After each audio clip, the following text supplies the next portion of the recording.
Welcome to Retrobot, the YouTube channel where we feed a friendly space robot a diet of pure nostalgia. I'm Clay, and today we are going to be talking about the most Irish of all Transformers. That's right, it is Irish Springer. Yes, there he is, and you know he's Irish because he's green, and there's that soap that's called Irish Spring, and his name is Springer. Helicopters. Anyway, so before I get started, I'd like to toast everyone in the chat, and we decided tonight, since we are celebrating St. Patrick's Day, that we would go 100% authentic. I've got my authentic Irish hat, and I've got some authentic Irish cuisine from an Irish restaurant. Okay, this is called McDonald's. Okay, Irish name, so Irish cuisine, and then we have a special version. Oh, gosh, you know, you gotta watch that. We got a special version of their authentic Irish delicacy. What? Got a sound check? Oh, problem? Can people not hear me? Tin can sound. Oh. Let me try adjusting the volume. Okay, let's do this. Let's, thank you, Dudley. So, let me go to my input devices, and yes, I think that it is getting it from the Yeti, or we need to get it from the Yeti. So, we'll go here, and we'll go here. How about now? Well, we won't know for 20 seconds. So, I have tried the changing the thing, and hopefully our microphone is now correct. Hopefully. I know. We're just kind of waiting. Well, it's no better than no sound. Oh, what? So, oh, Kyoji says much better. Okay, that was it. So, let me, but it says that it's low because the first thing I did was turn down. So check. There we go. I think that we're there. Okay, so, and, Dudley is very mad because I closed the cabinet door. Wait a minute here. Let's I want everybody to see this if they can. Wait, shoot. Dudley, you're hiding from the camera. Okay, come around here. There he is. All right, and okay, here. I will. He's angry because I closed the cabinet door. He wants the door open. So, getting back on track. Now we've got microphone, we've got sound, we've got the cabinet door open, and Dudley is very, very happy. He's now checking out that cabinet because there might have been something in there. So, we are now going to toast the people who have come to us in the live chat with an authentic Irish beverage that might have some authentic Irish love added to it. So, a toast to Kyoji. Thank you for joining us. And a toast to Joy. Joy, I am always so glad when I see your name pop up. Thank you for joining us. And Nathan Fillion. Nathan, we got triple changers in this one. That's right. Honest to goodness triple changers. You're going to see them. And Starhound, thank you for coming tonight. We are going to have an Irish time. It's going to be awesome. And Machiavellic. And Osaka Jack is here. Hello, Osaka Jack. And I'm very glad to see Osaka Jack. We'll get to that in just a moment. And of course, a toast to you, Monica. The lovely, the talented, and by the way, she makes a really delicious adult milkshake. And a toast to Dudley, because now that the live stream started, he's lost interest in the cabinet. So thank you, Dudley. And of course, a toast to Retrobot. And here's an extra toast to Kyoji and Joy for troubleshooting our sound in the beginning. Thank you. I don't know why that happens sometimes, but, you know, I restarted the computer, and it forgets which USB port. Yeah. Anyway, so, also, tonight is a very special stream because it is Osaka Jack's birthday. That's right. We are celebrating a birthday. So, let's do this right. Okay, everybody get your ukuleles, and you know, if you have other musical instruments, let's all join in singing to Osaka Jack. Oh, my ukulele birthday, and a bucket of cake. My ukulele birthday, and a bucket of cake. Oh, my ukulele birthday, and a bucket of cake.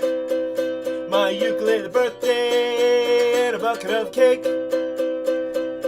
Osaka Jack, you have the best birthday ever because it falls near St. Patrick's Day, which is cool, because green stuff and drinking, and green stuff and more drinking,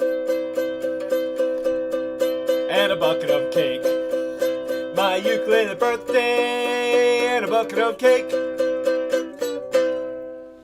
Hooray! Happy birthday, Osaka Jack. This is exciting for us, and we got you cake.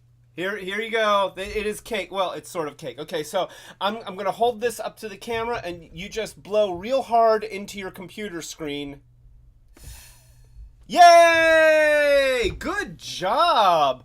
Okay, now I'm just gonna hand you this through the internet. Okay, wait. Try to take it. Try to take it. There we go.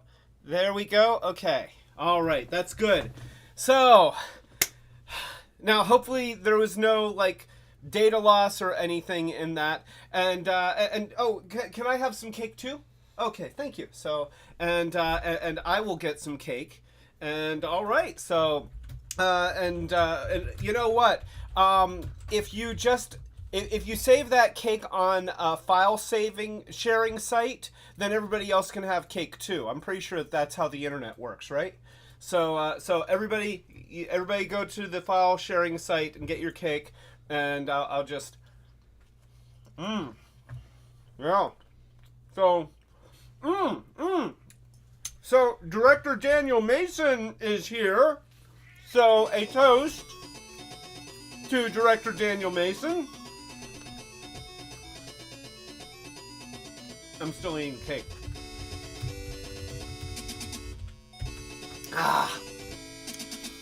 And so, of course, before I dive in on Irish Springer, we need tonight's drinking word, which tonight's drinking word, appropriately enough, is that, which I think I've said like 14 times so far. So,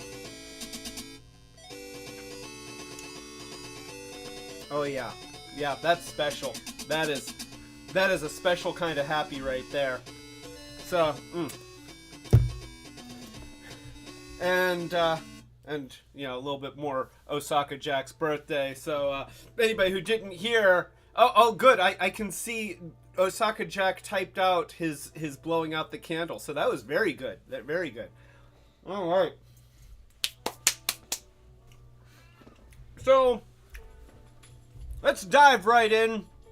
We're going to get to Irish Springer here. So Springer, we've got Gen 1 Springer right here.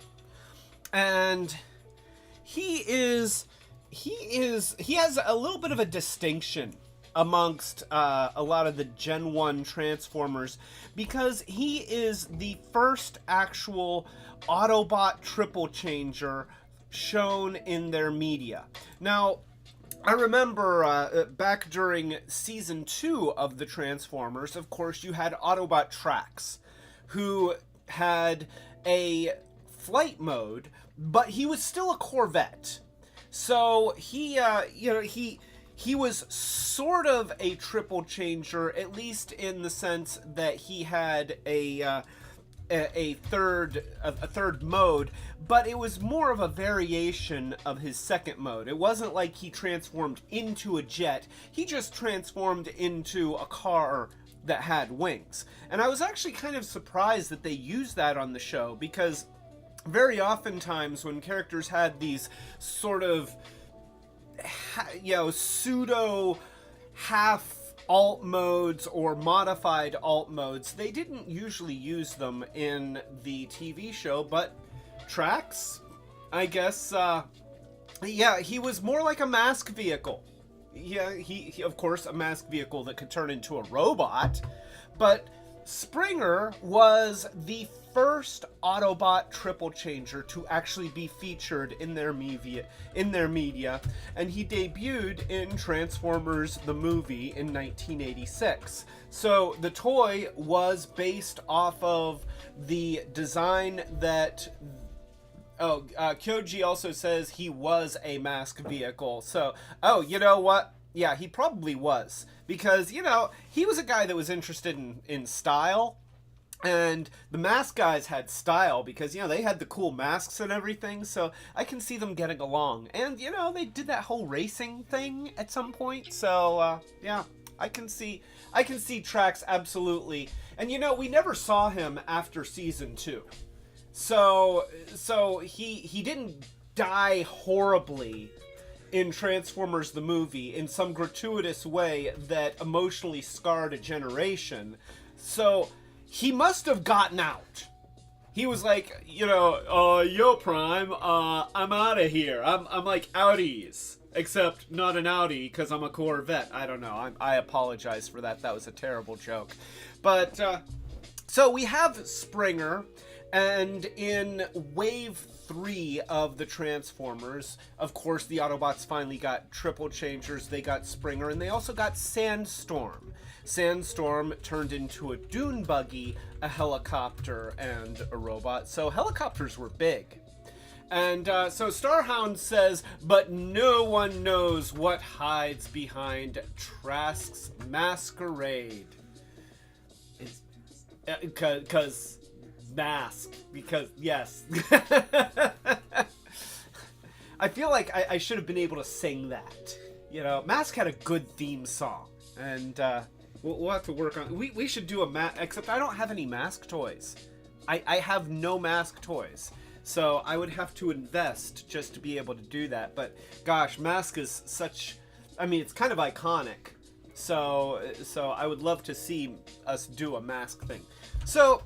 We have Gen 1 Springer here, and as I mentioned before, he was designed based off of the designs for his character model in the movie, which was a little bit bass-ackwards. All of the characters from the movie that got toys were designed for the movie first, and then the toys came after, and that was a little bit backwards. And I would say that's possibly one of the reasons why some of those toys, because they had Floro Deary drawing up sketches of robots, but he didn't have any idea how they were going to transform. He just wanted to draw characters for a cartoon they thought would look cool. And they did look cool in the cartoon.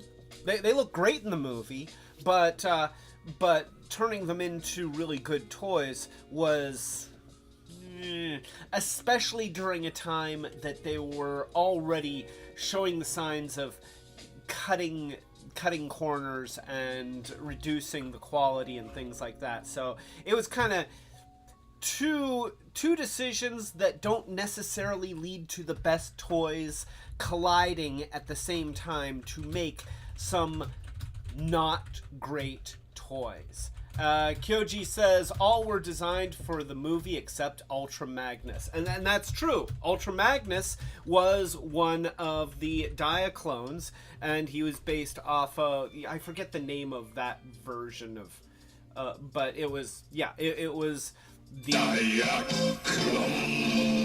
Yes, enough said. So we look at Springer here. He's got a sword and he's got a gun. And he's got arms, and his arms are very poseable. He's got more arm articulation than most Gen 1 Transformers, because we've got the ability to pivot this way. It has a shoulder joint that goes up. It has an elbow that's actually got 2 joints in there, so he can, of course, that's because of his transform, not because they really wanted to make a well-articulated robot. Unfortunately, his robot mode kind of looks... It is not a great-looking robot mode. The arms, because of the way that they're jointed, are awkward-looking. And his head sits pretty far back, and then the rest of him is pretty much a brick. He's really got not a whole lot happening in here.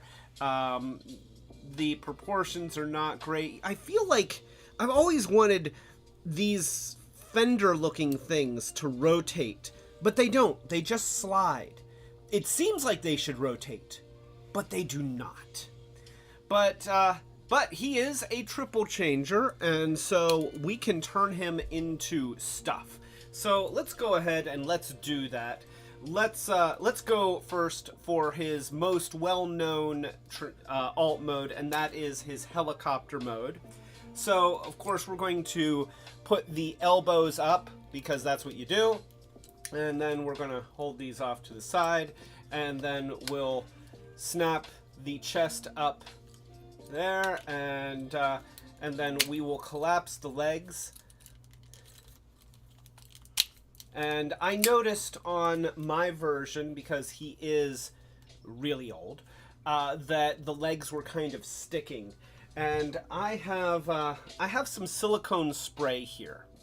And I have found that when I have, especially a lot of these very, very plastic, all plastic Transformers, that when parts get sticky, I've been using the silicone spray in their joints to kind of unstick them, and it seems to work really well, and it doesn't seem to hurt the plastic.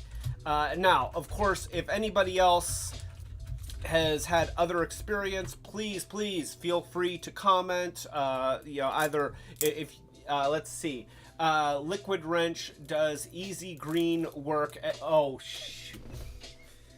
Wow. Am I that easy? I am apparently that easy. Was that you? Okay, well. Wait here, let's take the lid off. You have to mix in the whipped cream.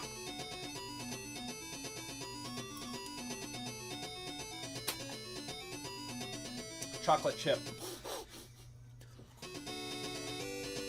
All right, so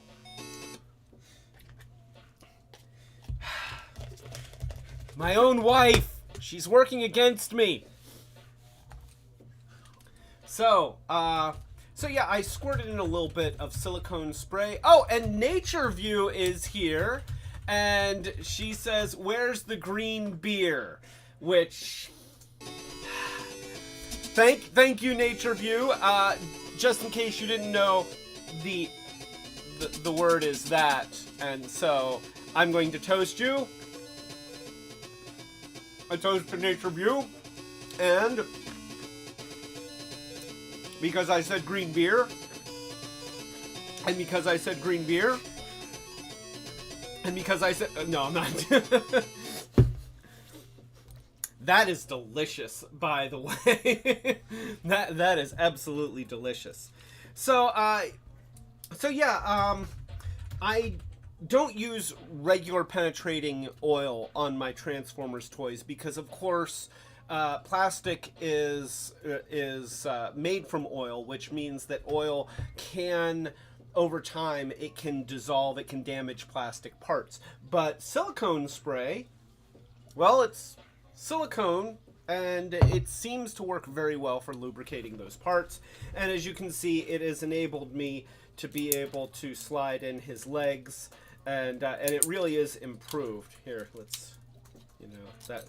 So you see, they are much smoother now, and I found that it actually helps even in some very extreme cases where I kind of thought that there was something broken inside, and it wasn't. It was just stuck. So yeah, you slide his legs up, and then those side parts, I guess his feet, just slide down and meet to give you a helicopter shape. And then you take his sword and you plug it into the back and split up the blades, and that gives you a helicopter. And I would say that all in all, pretty good helicopter mode. It's got a little bit of fist happening here, and there's not really landing gear per se. I mean, you've got wheels inside here, but realistically a helicopter would have something that sticks down a little bit further and allows it to kind of cushion. But it's a Cybertronian helicopter. It is not a human helicopter. I don't even know if they have... I guess they have air on Cybertron, because when humans are there, they just walk around, so they must have air. I don't know. I don't know why they'd have air, but you know what? It's a franchise that's all about living robots that turn into to cars and trucks. So I don't think that we should dig into the science too hard. We may be disappointed with what we find out. Nonetheless, here, I'll put it on the other camera so that you can really see in good detail the helicopter mode. It's a decent looking toy, and I can when I was a kid, I didn't have this one when I was younger. This was Don's, which other people know in the chat as Brick Woad, but Don had him, and he was pretty cool. Good looking helicopter mode, and you know, the robot mode at the time, I didn't hate it. It was okay. You know, you could move the arms more than a lot of other characters. I think actually you might be able to slide these shoulder things back, maybe? No, I think that they're back. Oh wait, there we go. So yeah, you can slide those back just a little bit further to give it a slightly more helicoptery look. You can also take the gun if you want to, and you can plug it into the fist. So there we go. So yeah, helicopter. Springer is a helicopter. He's always a helicopter. Osaka Jack says, I agree, nobody should have to deal with physics on a children's... I agree, nobody. Oh, Osaka Jack, I sent you a song, and yet the betrayal. I did not see that coming at all. I did not.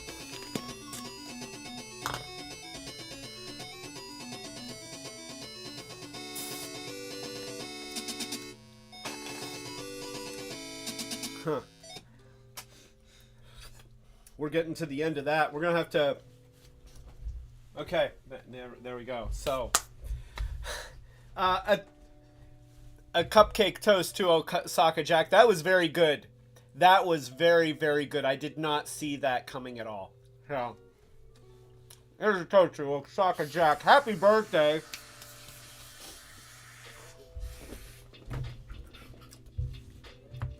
I don't know if you can hear the sounds of whipped cream, but There we go. And a toast to Monica for making me more.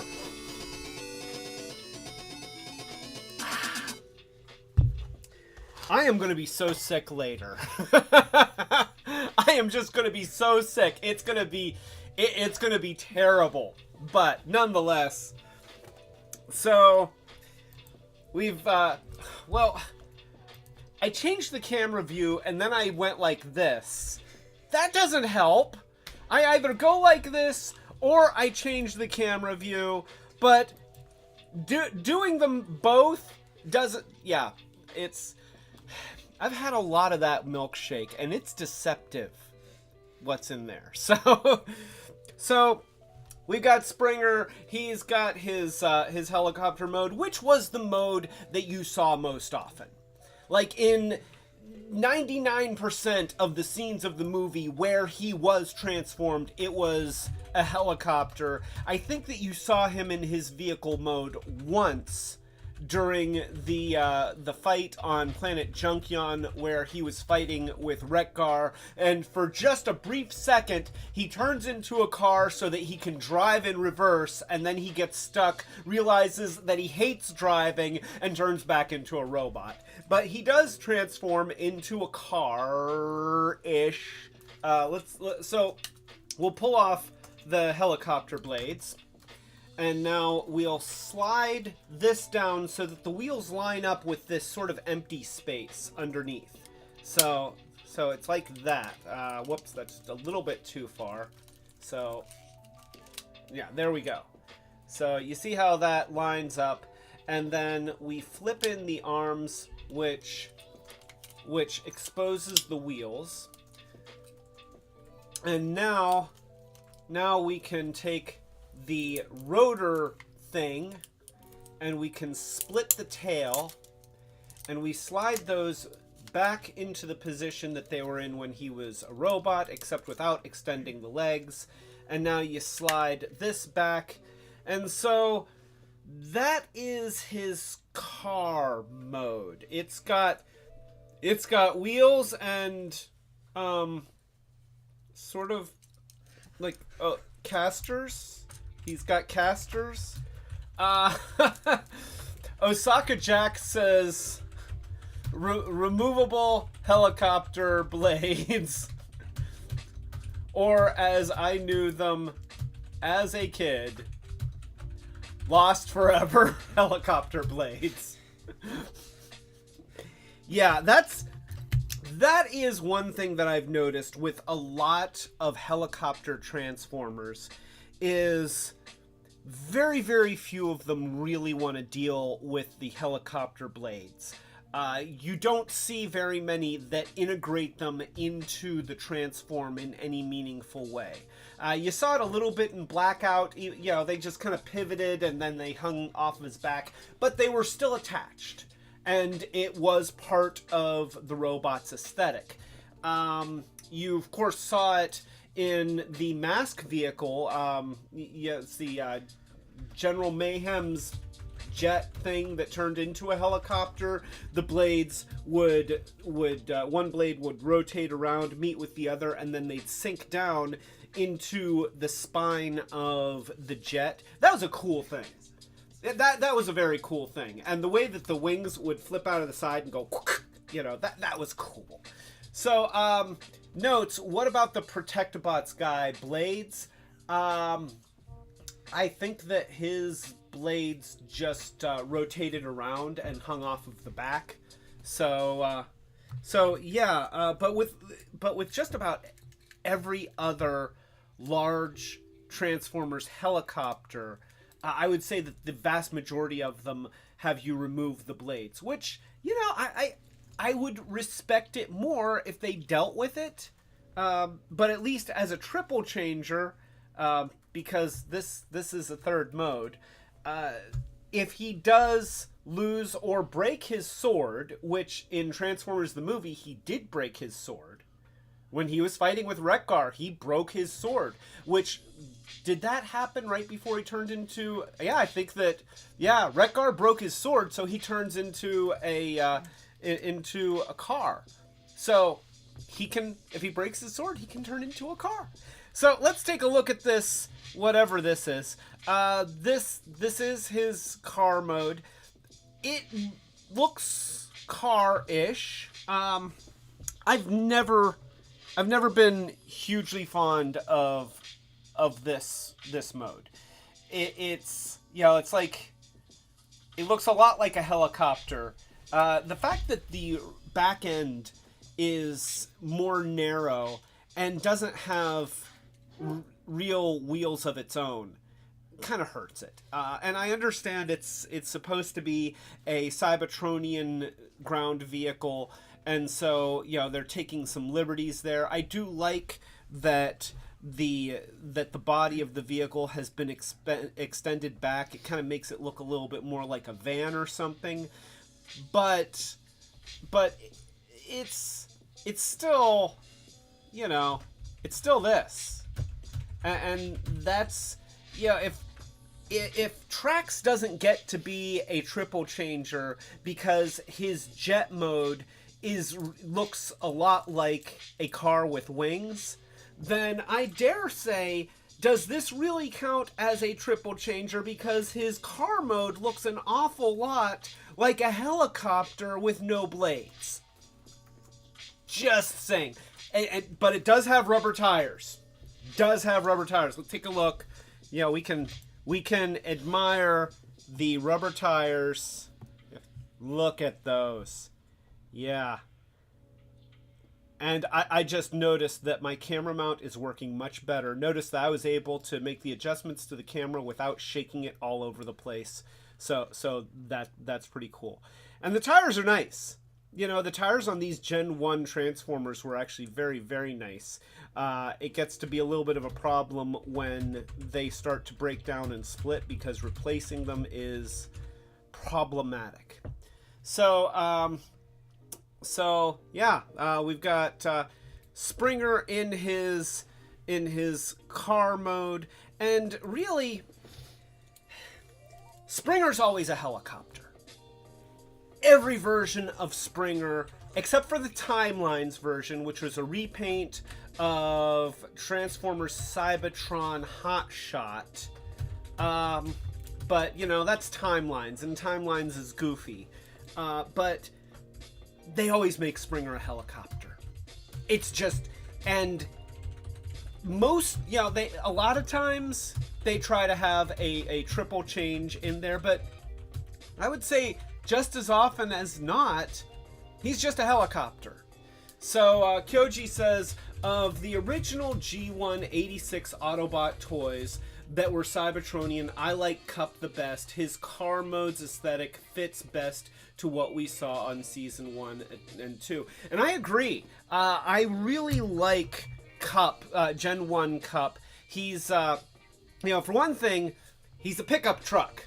But he's not an Earth-style pickup truck. Now, admittedly, the tailgate is not the most efficient for stuff that we humans would haul around, but we've never seen him have to carry anything. Maybe on Cybertron, he's like the best pickup truck. That could be like a magnetic bed, and everything on freaking Cybertron is metal, so you don't need to have that flap in the back. So, yeah.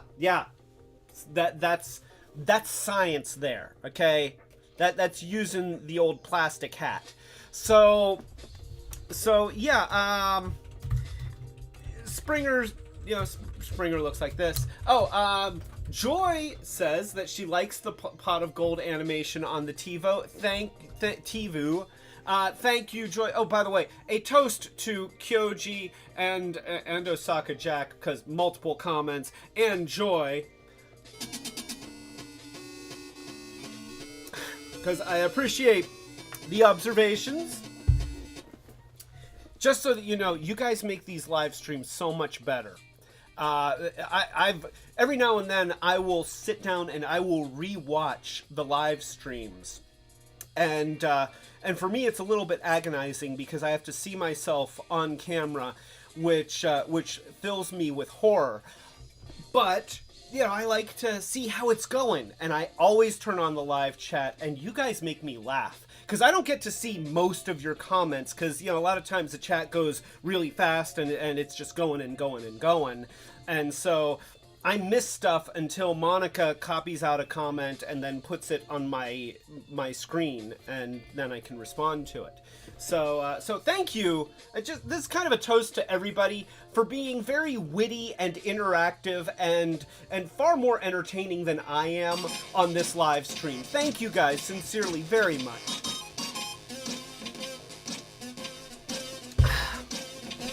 I dare say that I am green with envy over how witty everyone is.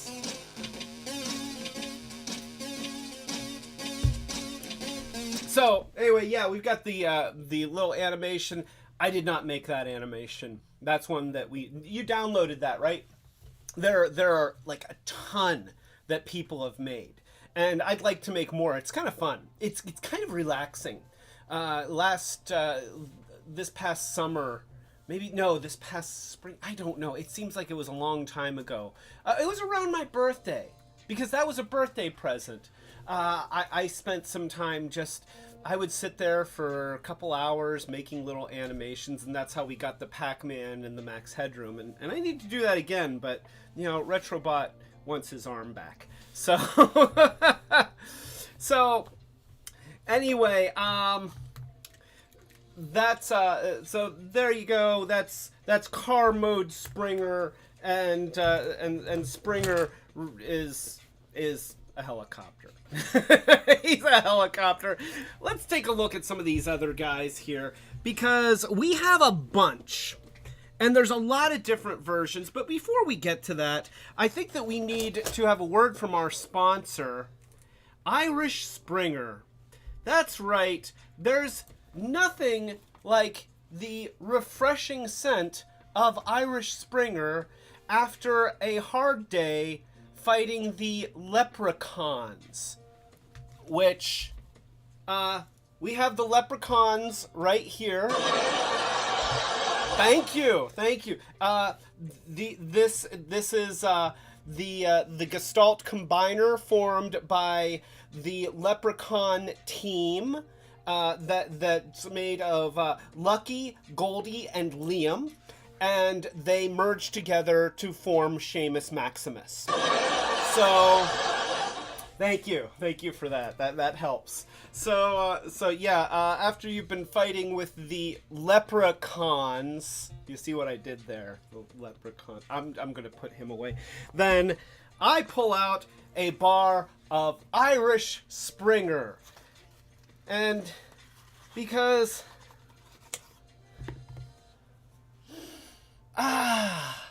it's so fresh, and oh, by the way, it also transforms into a helicopter because it's Irish Springer.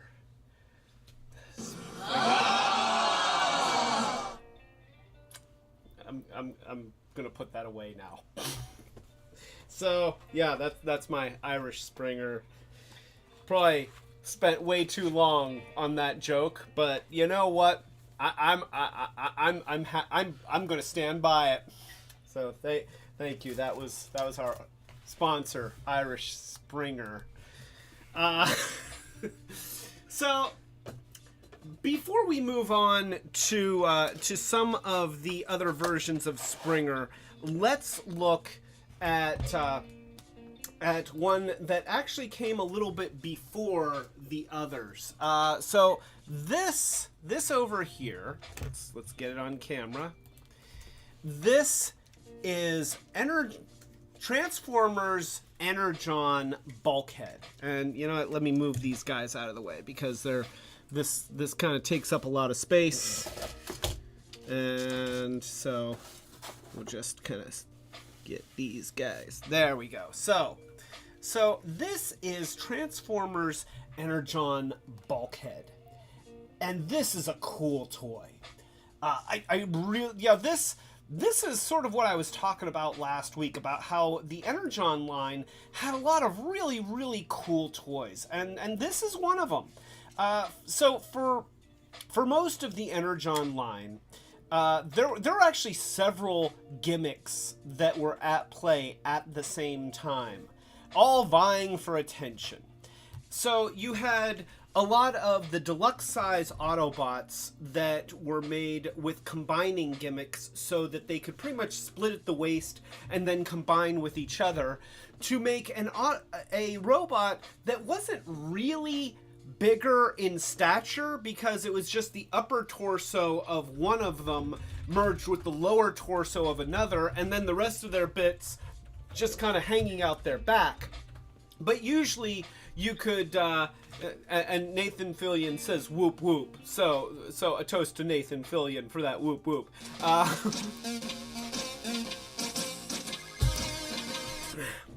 And Nathan is asking me what color my hat is. You know, it's subtle, but I'll go with it. It seems to be a little bit of a, not quite aqua, certainly not yellow, perhaps a little bit of an ochre. There seems to be a little bit of an ochre there, but mostly it's green. That's for you, Nathan Fillion. So, oh, and Connie Field is here. Welcome to Connie Field. And she's asking what her favorite color is, which I'm going to guess is, of course, red.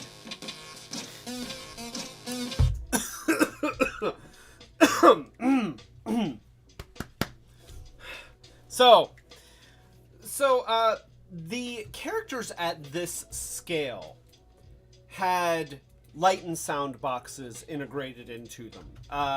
Energon Optimus Prime, probably one of the worst versions of Optimus Prime ever to grace the stage, was his entire body was mostly a sound box, and it ended up making him have the stature of a sumo wrestler.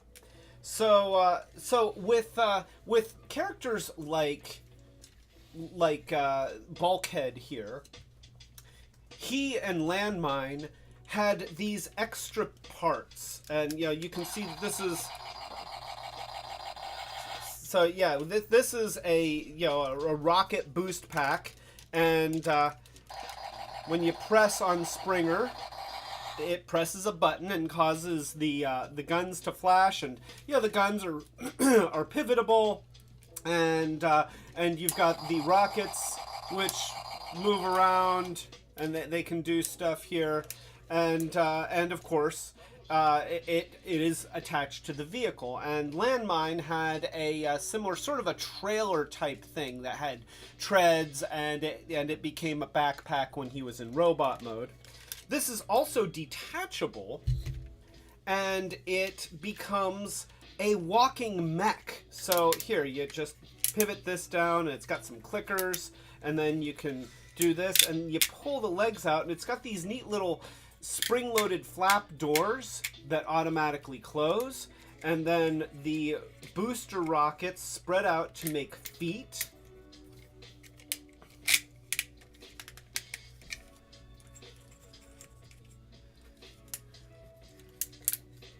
And so now you've got this thing that can walk around, and this thing is really fun. I mean, there's just so much that you can do with it. The legs are very, very posable. Of course, you can still use the light and sound gimmick.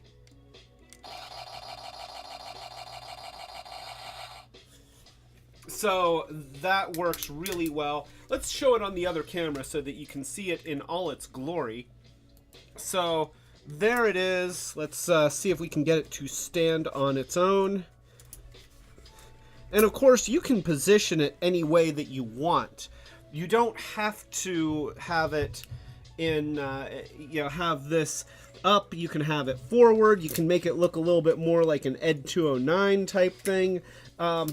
It's just really cool. This is just such a cool accessory. There's so much play value in this.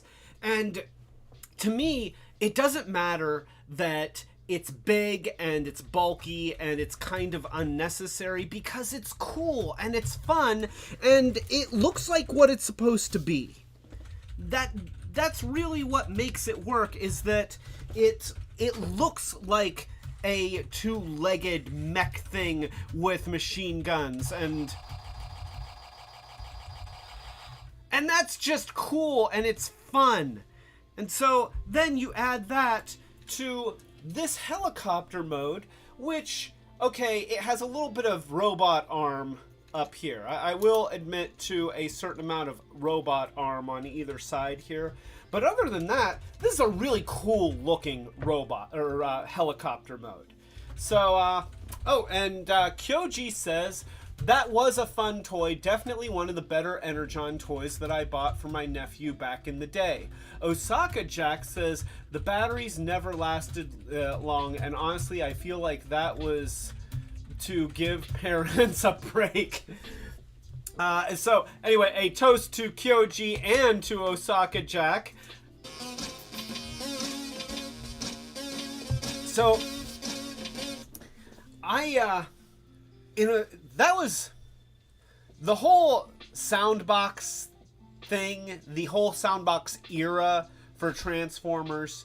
That was a hit and miss era. Things like this, I think that things like this are an excellent implementation of lights and sounds, because they're integrated in such a way that they don't hurt the main toy. Okay, this version of it's obviously done as an homage to Springer. Yes, it was named Bulkhead before they realized that the animated Bulkhead was going to become the definitive Bulkhead, and then they're going to kind of carry over that character into Prime, and he was even better in Prime. So, you know, this version of the name Bulkhead is not going to happen again, but that's okay, because let's face it, this version of Bulkhead is Springer, so it doesn't need to be Bulkhead. Yeah, unfortunately, you also had toys like this, where in order to facilitate having lights and sounds, they stuck this giant thing on top of him, which, by the way, I just have to shout out. Okay, thank you for bringing that, because that reminds me. If anybody hasn't gone to Kyoji's Twitter, he did a digibash of Energon Ironhide as Trailbreaker, and it looks great. Oh my gosh, I mean, I would buy that toy. Let's see. Okay, let me open up Messenger. You can send me the link, and because I can show it. We're live and we're on the internet. I can show you Kyoji's Digibash, and then I can copy the link into the chat. Kyoji, you don't mind if I show people, right? I'm hoping that you don't mind. I've got 20 seconds to find out if he minds or not, but that's okay, because Monica is still trying to find the link. But okay, so he says I still have to do the robot mode. You know, after this, people are going to be pressuring you. It's like, hey, Kyoji, you done with that robot mode yet? Hey, Kyoji, you done with that robot mode yet? Hey, can I do that? So, all right, so let's go ahead and do this, and then we will do that and the internet view. So there it is. I have to say, Kyoji, that looks great. I mean, that is such a much better incarnation of that toy. And what are you doing? Don't. Oh yeah. Sorry, I was talking to my computer. So yeah, let's go. I mean, look at that, and then look at this. Okay, going back, we got that. And then we got this. Kyoji, you are brilliant. That looks great. Really does look great. So So yeah, I'm going to go ahead and I'm going to copy the link to that, Control C, and I'm just going to drop it right in there. And anybody who wants to see that, it's actually really nicely done. And now Kyoji, the entire internet is anxiously awaiting the robot mode. So you're welcome. Maybe? Oh gosh. So yeah, this is Bulkhead, and obviously it's an homage to Springer at a time when Hasbro was still uncertain about the whole kind of bringing back Gen 1 characters. You were starting to see homages like this one, but they were still not committed to it the way that they are now. And so let's go ahead and put this on the other camera. And so there we go. And he's got this he's got his thingies right here. They spin nicely too. It's got, you know, that's kind of important. And I feel like he's got, oh yes. So when you pull on the landing gear in the back, it makes it spin. And that's really cool. That is, you know, I mean, it's amazing how well it works. I'm feeling a nice breeze off of this thing. It's great. So, excellent rotors. And it's also got firing weapons, which, you know, if only I had a volunteer that I could fire at. You know, some other robot toy. Oh, you know what? I'll just pick one completely at random. Oh, look! It's Gen 1 Wheelie. What are the chances, right? And then we can take his things and we can go. Wow, that was good. I don't know if I'll ever find those missiles, but yeah, that worked really well. So that is Bulkhead in his helicopter mode. It is a nice mode. It really does look good. He's got landing gear. So in addition to the landing gear that works the rotor mechanism, he's got a couple fold-out pieces of landing gear. He's got guns underneath. He's got, you know, these arm cannon things here that you know, they're pretty obvious arms. They're very obvious arms. They're freaking obvious arms. But considering everything that they have crammed into this toy in terms of play value and just cool aesthetic, I'm going to forgive the arms while acknowledging that he's definitely got some robot arms sticking out there. So, and oh, Setsune is here. A toast to Setsune. And Setsune says that is a heck of a lime green, which, thank you for that, Setsune.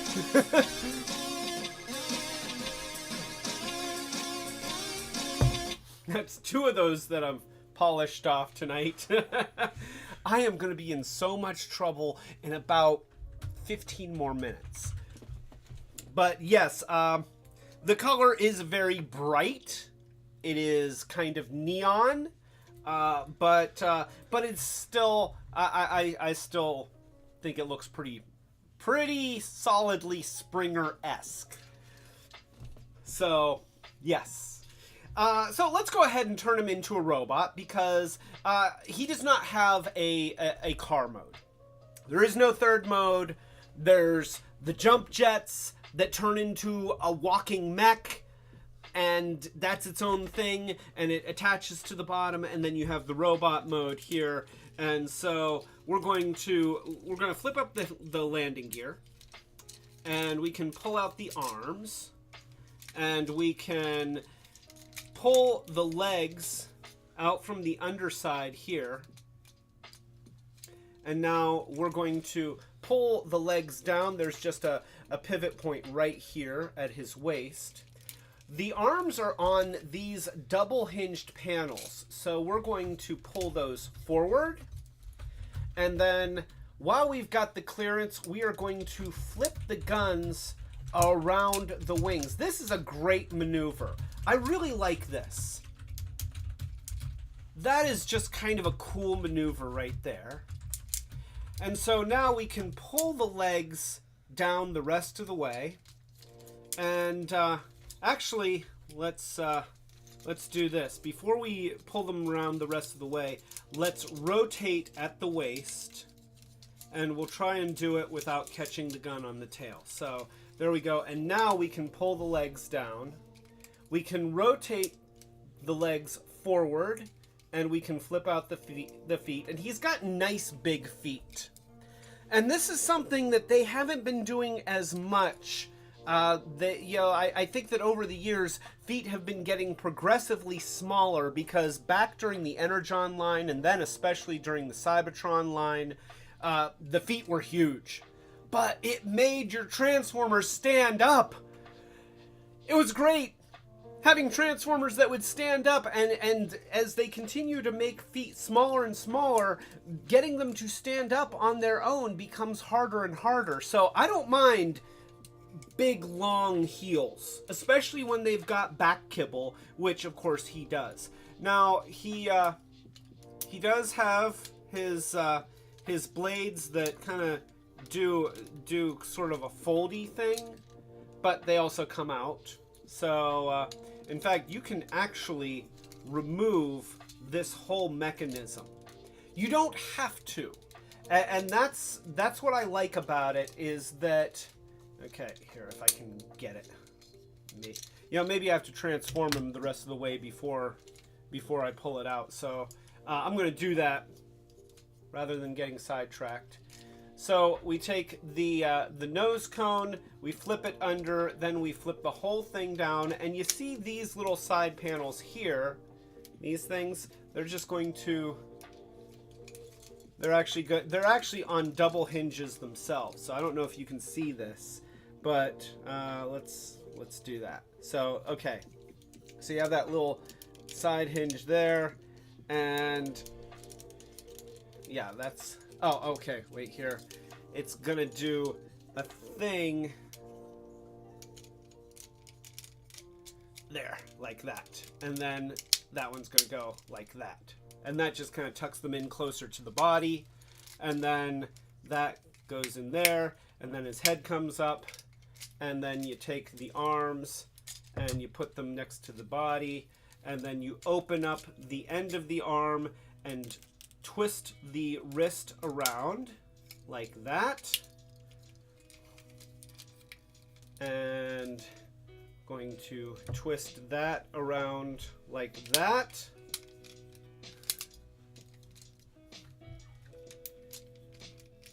and now you can rotate the arms to face forward.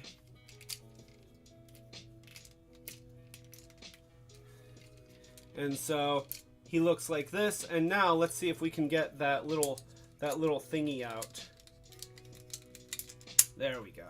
So that is his little thing, and this becomes a weapon that he can wield. And of course, when he's using it as a weapon, you want to have the blades out, so you stick them in like that.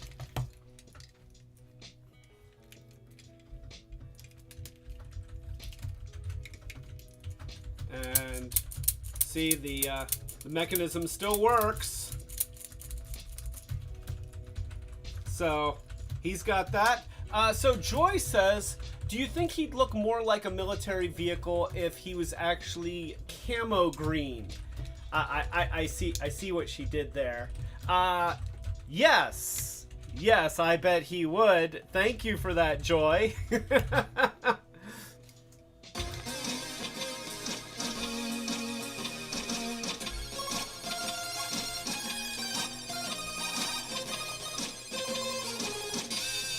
That's a Commodore 64 version of that, by the way, and it's brilliant.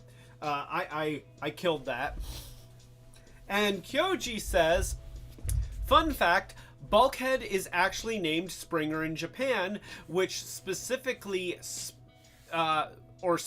sprung, which is one of the variations Takara used for the character.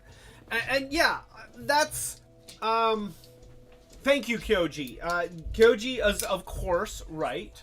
Oh, okay, so this is a toast to Kyoji.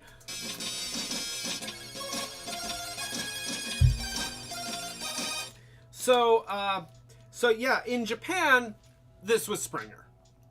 I don't know why in America they didn't go with Springer. I don't see how Bulkhead is a better name for a helicopter guy, because he kind of looks like Springer, except that he's got a mustache. They gave him a mustache for some reason.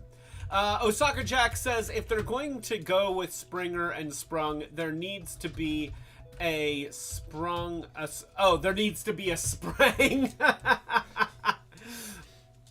You know what? I would buy that toy. I would buy Sprang. So yeah, this is his robot mode, and you can see that right here. And it's a good robot mode. He's got a good amount of detail. He's big. He's very robust. He's nicely built. He's got a lot of points of articulation. You can see that the shoulders have a joint here, and he has a swivel at the bicep. Of course, he's got functional weapons here, which, oh, look, there's still one left. Wheelie, are you still around? Wheelie, say, I'm okay. Oh, that's a shame. Yeah, that's too bad, Wheelie. That missile also fell down, and this hat is going. This has gotten a little bit weak over the years. It's supposed to just peg in there and stay there, but it doesn't quite want to. He's got excellent leg articulation, swivel at the thigh, fully functional hips, lots of clicker joints, working knees, working ankles. So he is tremendously posable. The face sculpt is interesting. To be honest, I never even noticed that was a mustache before I read the wiki article on it. I just thought that was sort of his face sculpt, but yeah, it is definitely mustachioed. So it's not a bad face sculpt, and I especially like the clear bits over the eyes. But the head crest looks 100% Springer. It absolutely looks very Springer. But here's what's great: you can take the thing here, and wait here. I'm gonna stop leaning over the table so that I can do this all proper like. And trying to see if I think that you take that off. I'm gonna put this back in here. I don't think it has to go back in here, but I don't want to get it separated from the toy. And to put it in, I'm having to push in the little spring-loaded thing like that, and then push it in the rest of the way, and then it slips in. And so now we have this, which I want to say that you kind of had to pull these panels away from the body a little bit to get it to work. Oh, and Grayscale is here. So a toast to Grayscale. Thank you for joining us, Grayscale. We are looking at Irish Springer, except Irish Bulkhead. It's Energon Bulkhead, but he's Springer. We all know who he is. So let's see. This thing fits on here somehow. And it's been... Oh, wait. I think that it fits on... How the heck does it fit on here? It fits on here somehow. Oh, wait. I think that it clicks on to the... Yes, it clicks on to his back like that, which actually means that if you wanted to, you could still have the rotors in place. See? I did it! And then he's got kind of a Dr. Octopus thing happening here. You know, he's got these giant mechanical arms, and then he's got big things. And here's the best thing about this whole sound box. I'm gonna get the blades out of the way. So, are you ready? There's 2 buttons on the back. There's a transform up and a transform down. Honestly, is there any other noise that you really need with your Transformers toys? You do not. These are the only 2. These are spit savers right here. The global dependency on water went down with the release of this toy and others that had this feature, because it meant that we didn't have to take extra swigs of water to go and kill our throats. So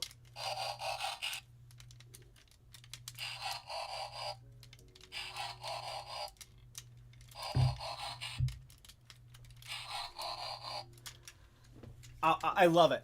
I love it. And you know what? I'm old at this point. I've seen lots of toys. Have had lots of different sound boxes, but I never get tired of having a Transformers toy that actually makes the transform noise. And I feel like Hasbro is starting to figure it out. You know, this is a sign of good things to come in terms of creating toys that harken back to the Transformers roots and recapture some of what they did great all those years ago. So, yeah, that is Energon Bulkhead, who... It's Springer. It's Springer. He turns into a helicopter. So yeah, I love this toy. It may not be a triple changer, but gosh, there is so much going on here. There's so much play value. If you ever see this in a secondary market, you know, at a vintage toy store, and you're thinking, you know, I'm kind of interested in that character. You know what? It's hard to go wrong with this one. And I feel like because he's named Bulkhead, and because the Energon line hasn't quite entered that blissful nostalgia age yet, which I feel like we're close. I feel like the next big wave of nostalgia is probably going to be stuff that harkens back to Armada and Energon and Cybertron reimagined for you know, a time that's several decades later, so years later. So yeah, before, if you want to, and it's hard for me to imagine them making a version of this toy today that is as cool as the original. I don't think that they would. I just don't think that they would. The toys they're making now are not this big, they're not this robust, and they don't have nearly as much playability. I'm sorry. There's just not quite as much fun factor to them. They get the job done and they look great. Don't get me wrong, I've loved a lot of what they're doing, but in terms of being able to shoot the crap out of Wheelie, this has it done. I mean, you know, it can shoot Wheelie with lasers, it can shoot Wheelie with missiles, it can grab, well, okay, these aren't very functional claws. You know, I guess these could be improved upon, but I don't think that they would improve on them. But other than that, you know, it walks, it grabs, it's like Ripley's power armor, so it can fight the alien queen. Everything is good about this. Everything is good about this. Yeah. Okay. So here we go. Yeah, we got the alien queen, and now get away from her, you. Boop, boop. So that was a self bleep. Did you see how I did that? So yeah, and then and yeah, that's what this toy is good for. So there we go. That is Energon Bulkhead. We will set him aside. And so that was back in, let's see, 2004. So 2004 happens. They do an homage, but it's not Springer, and it would be a little bit longer before we would get a new Springer. I'm just kind of scrolling through.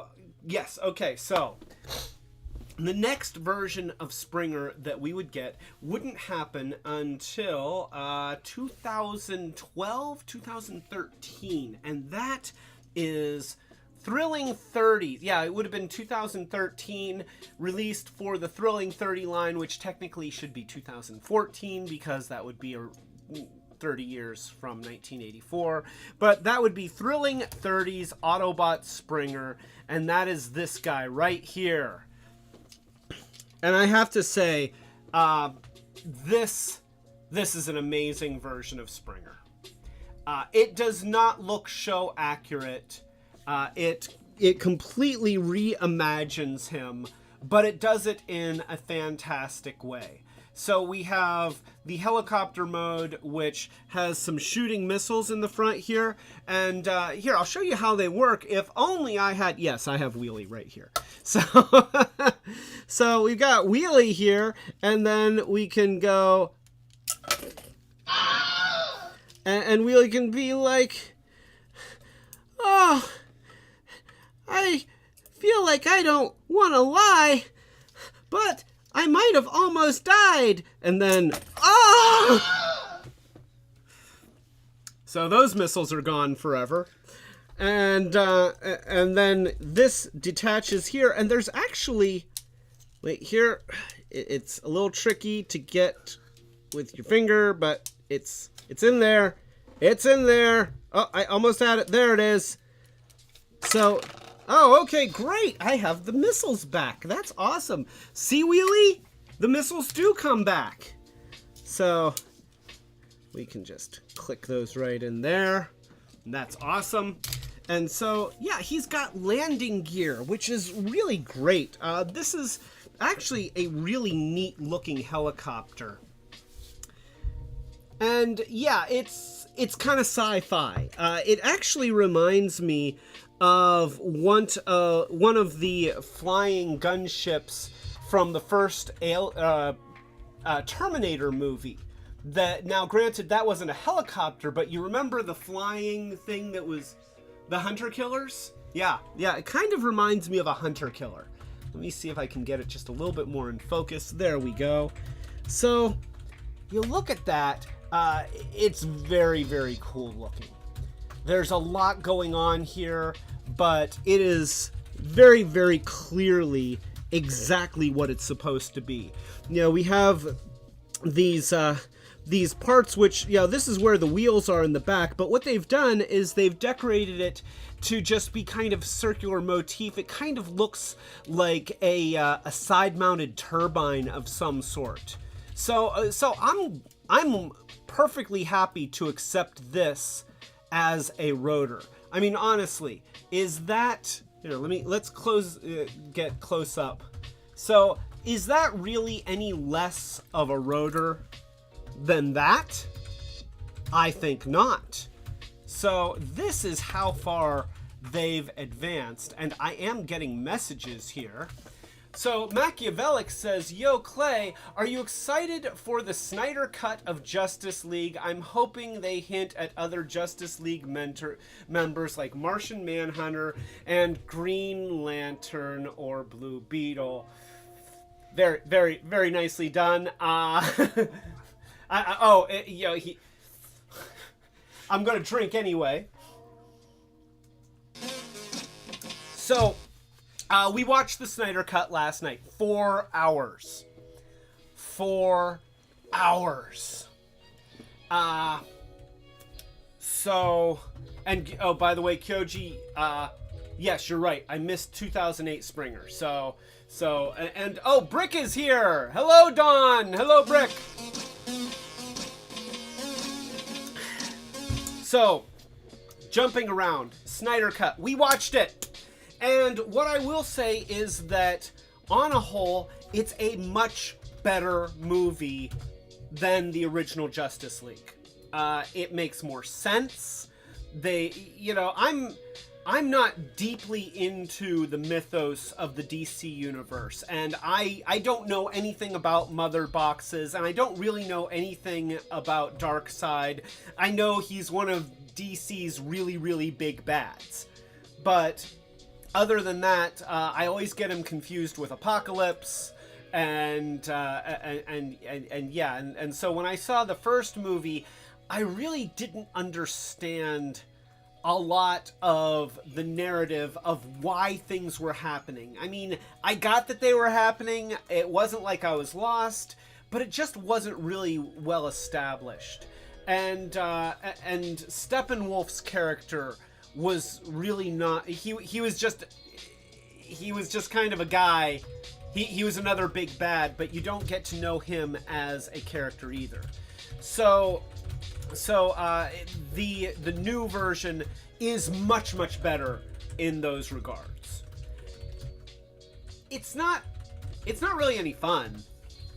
It's not a fun movie.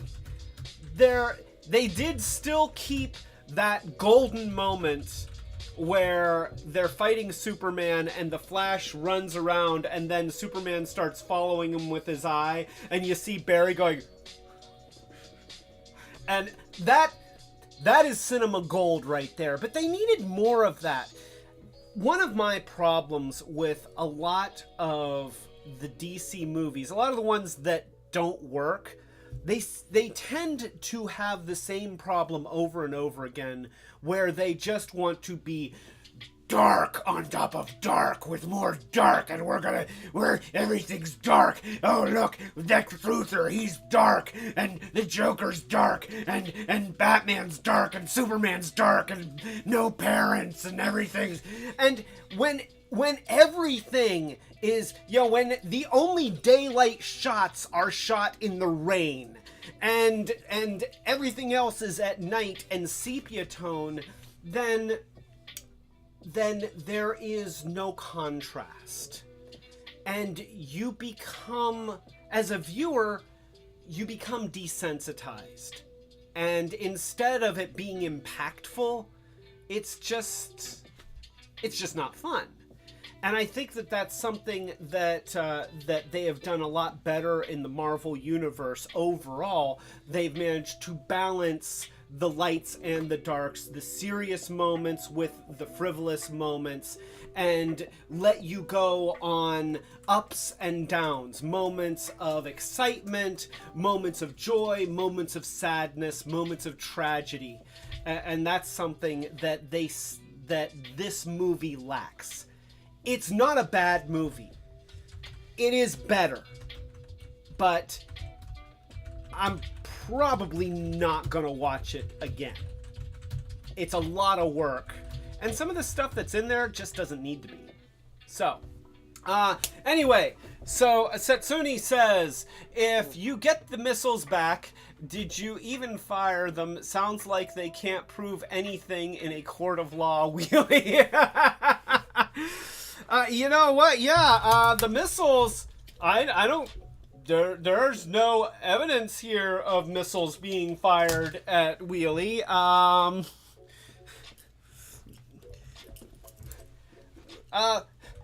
Wheelie has seen... wait, I'm working for this one, all right? You have to give me some latitude. Wheelie has seen injustice of all sorts. Wheelie doesn't want to stay in this kangaroo court. There we go. Shut up, Wheelie. So, I worked for that one.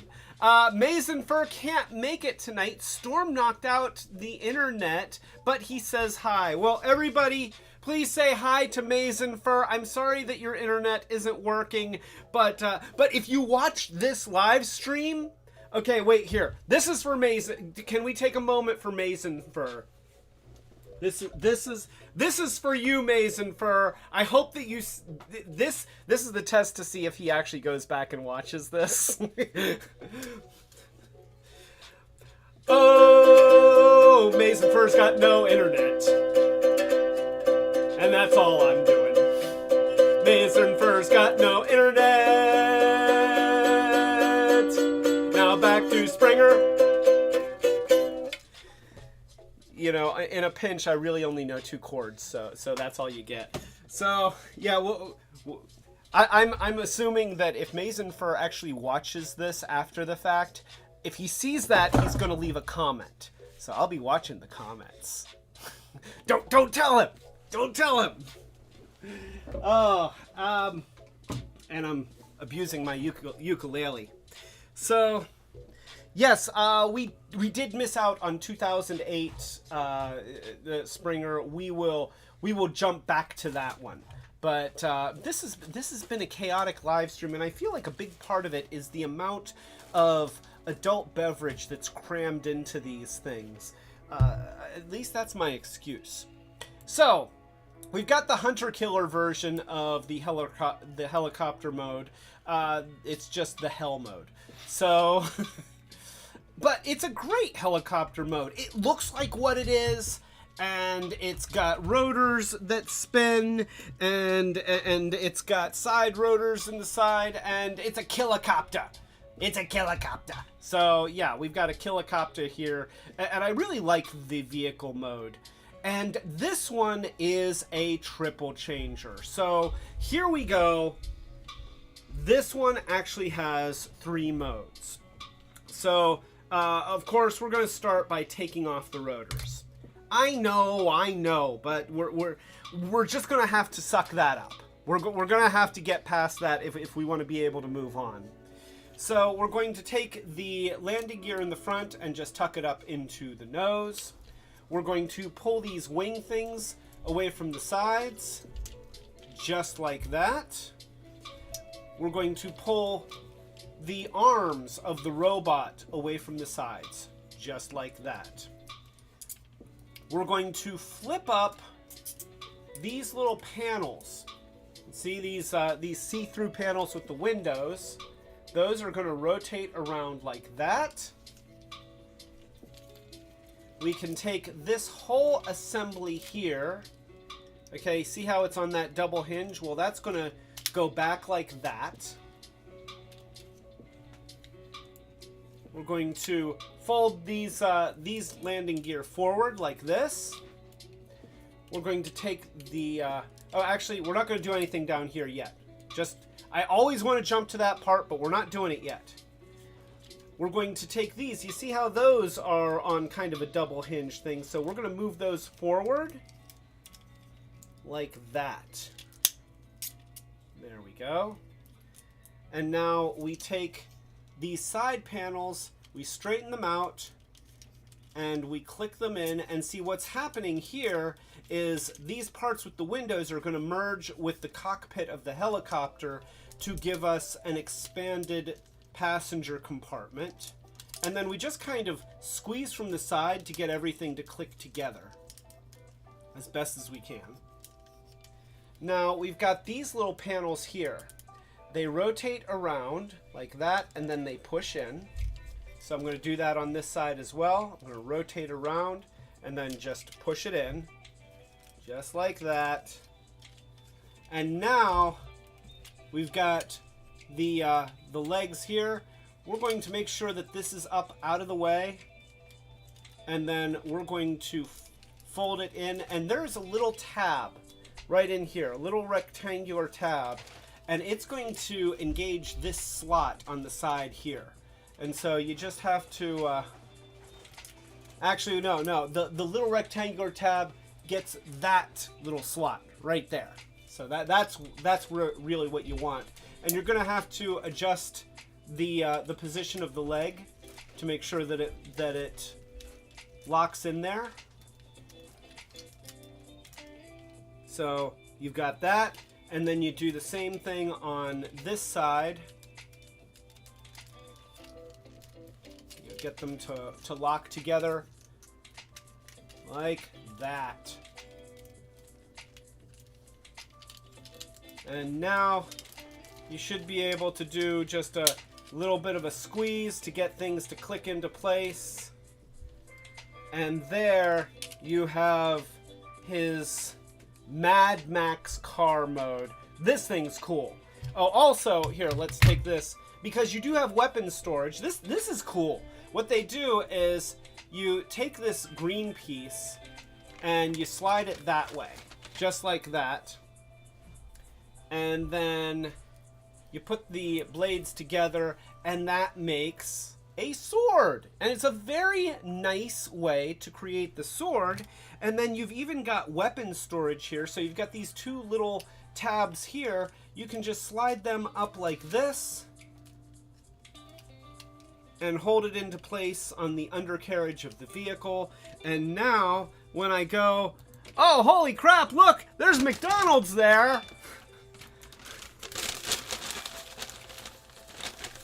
You know what?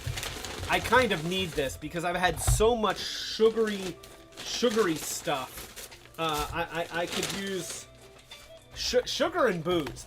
For the last, so it's fine Irish cuisine. Yes. So, these are these are chicken McNuggets. Okay. This is a testament to how much booze is in these because I just forgot the name of chicken McNuggets. I should not be allowed on camera, but I guess it's better that I'm on camera than behind the wheel of a car. So, I'm being responsible right now. Oh gosh. Those are the most delicious chicken McNuggets I've ever had.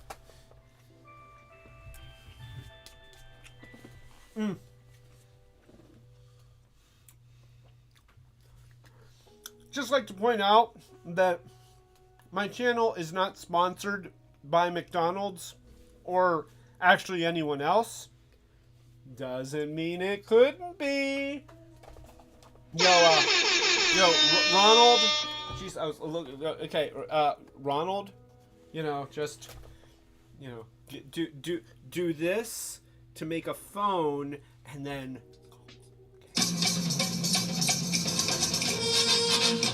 All right, so getting back to Irish Springer. So here is his car mode, and his car mode looks great. I love this car mode. This is one of the best car modes in the Transformers universe. I mean, look at this thing. That is awesome. I love the way that they made this work, and it doesn't quite go together as well as it probably should. Depending on how rapidly I transform him and how careful I am, it's hard to get these things to really mesh up the way that they're supposed to.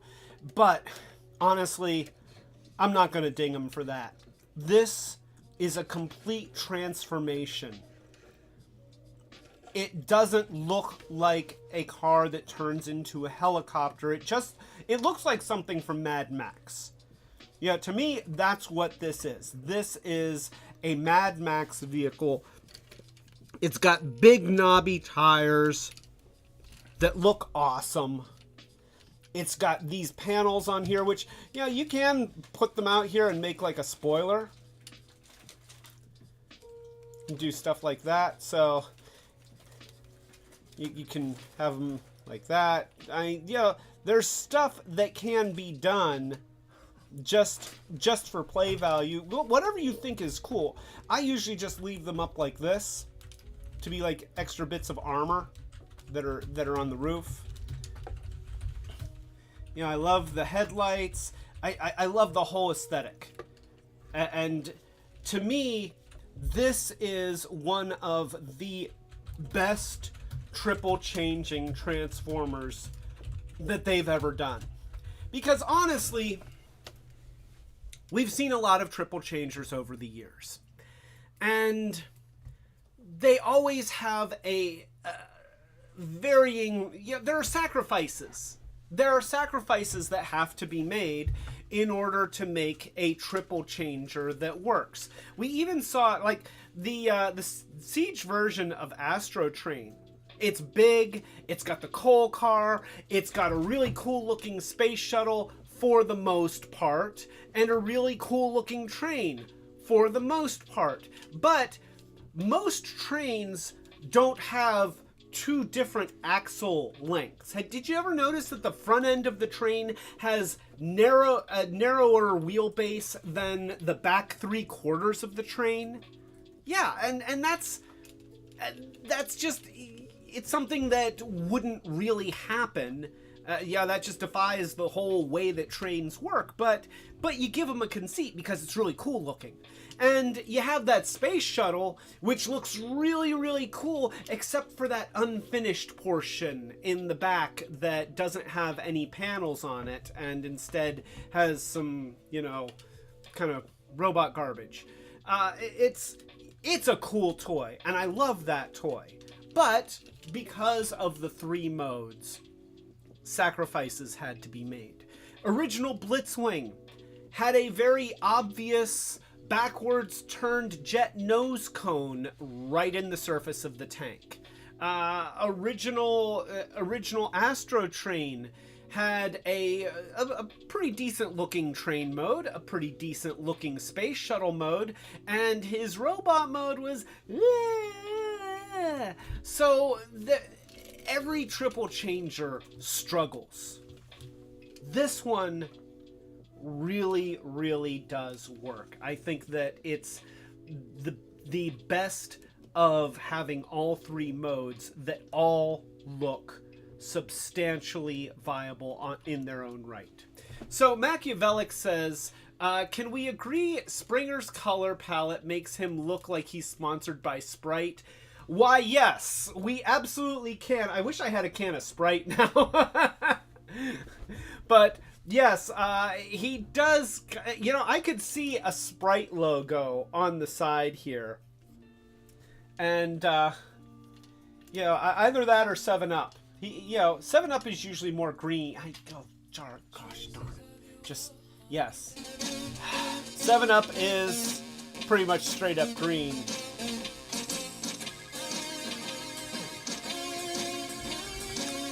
Squirt. Yeah, he could sponsor Squirt. Mellow Yellow? Well, Squirt, the bottle is yellow. Well, the label is yellow, but it's wrapped around a green bottle. Darn it, I said it again! Oh, my straw is plugged. Wait, here. I got to eat a piece of... There we go. So, and yeah, Kyoji was just agreeing about the 2 gauges. So, this, if the only thing that he turned into was this car, I would think it was cool. If the only thing that he turned into was that helicopter, I would think that was cool. But we get both modes out of him, and we're not done. That's the thing about this guy. He's got these great alt modes, and oh, by the way, he still transforms into a robot. So let's go there. Let's look at that. So we're gonna take the sword out of there, and now we need to disengage the legs from the arms, which is that little tab thing. And once you get them stuck in there, they don't want to let go. But there we go. There we go. And you might as well just go ahead and fold these out while you're at it. And you can even flip the feet forward. And then he's got these conspicuous green heels. Oh, I said it. Oh, I said it.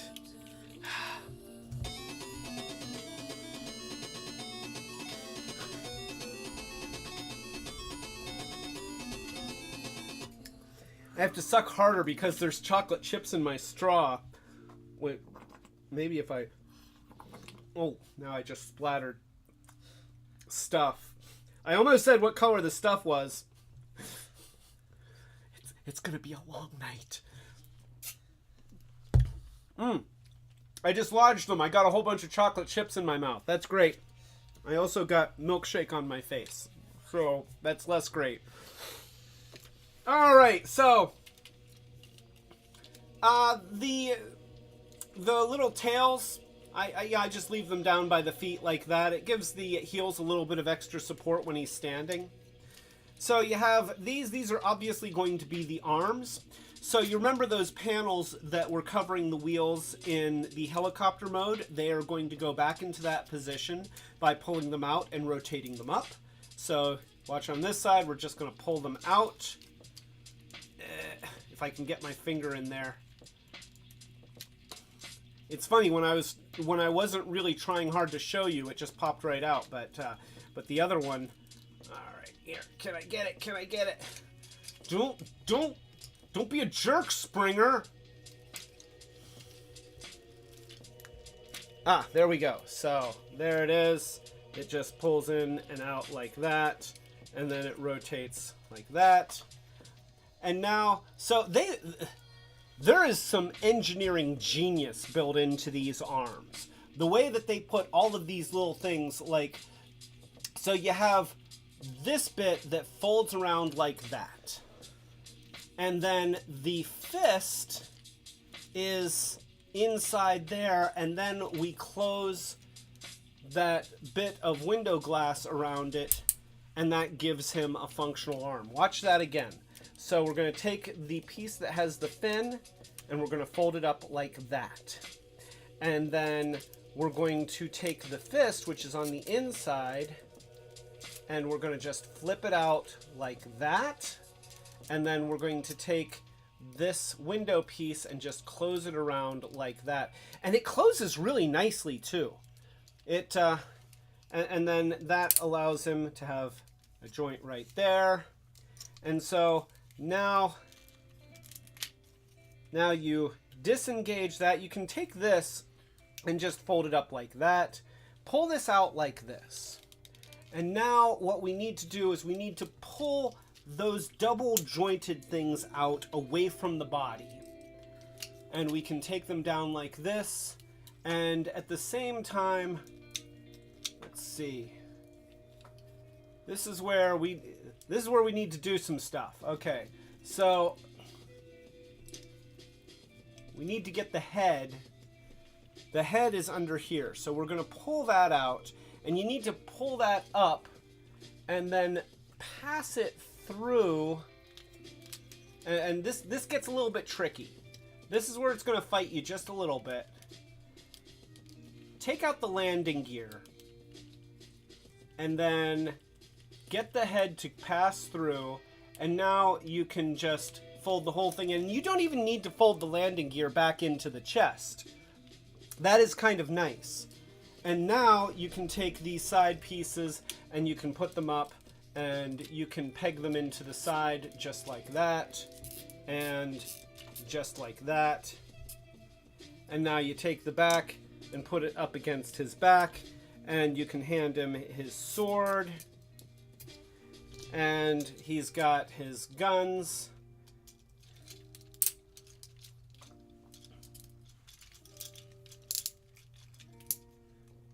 And now you've got a robot. And this robot mode looks amazing. It's awesome. Let's go ahead and show it on the other camera.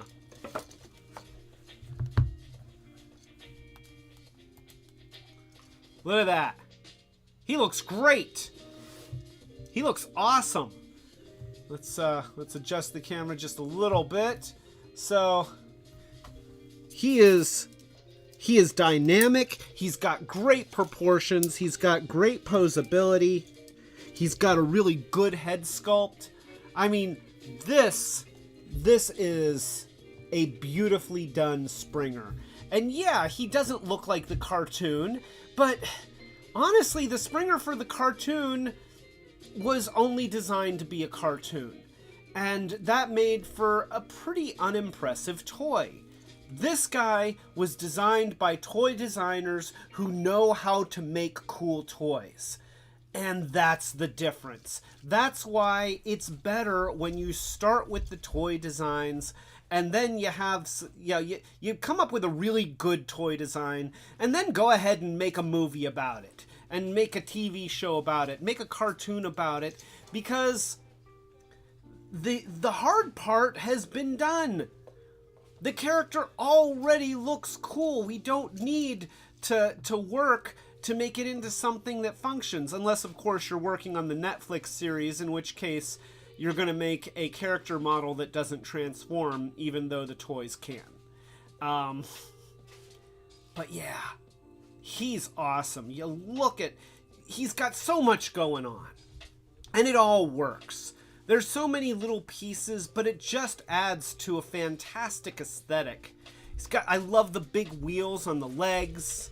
I love the colors. Yeah, he's bright yellow and something else. But the way that they play off of the couple different tones of gray, it's everything about it is just beautiful. So Monica was just noting that he kind of reminds her of the Four Horsemen He-Man, where, you know, he's in this kind of and that's him. You know, he's definitely got a bit of an he's like, He-Man, what are you doing on Cybertron? And he's like, I'm master of the universe. I get to go to any planet I want. He's like, if you're master of the universe, then how come you allowed Decepticons to happen? He says, I was busy. There's a skeleton guy. He's always getting in my deal.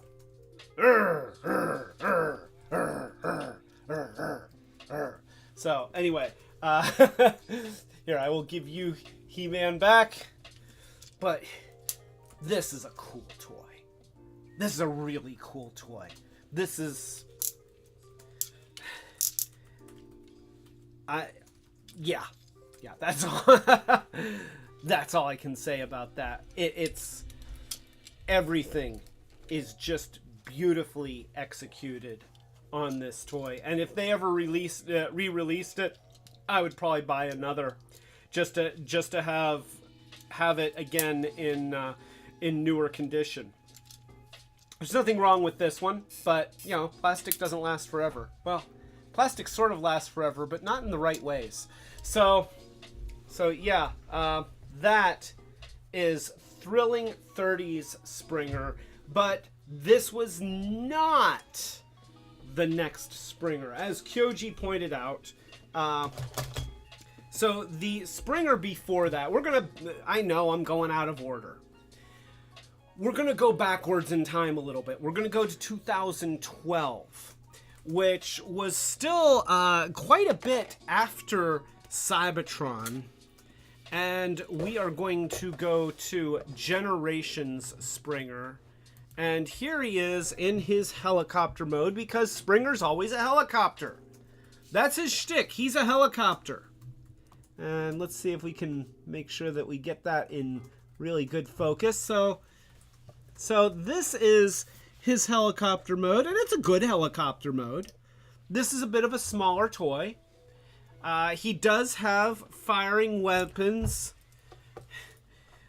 Many times Wheelie's seen, he knows exactly what this means. That's right, Wheelie. Just stand there and shut up about it. So here we go. We can fire that, and... Oh, he didn't even go, ow. Okay. Wheelie gives up on life. Too many times he's had this strife. Okay, shut up, Wheelie. So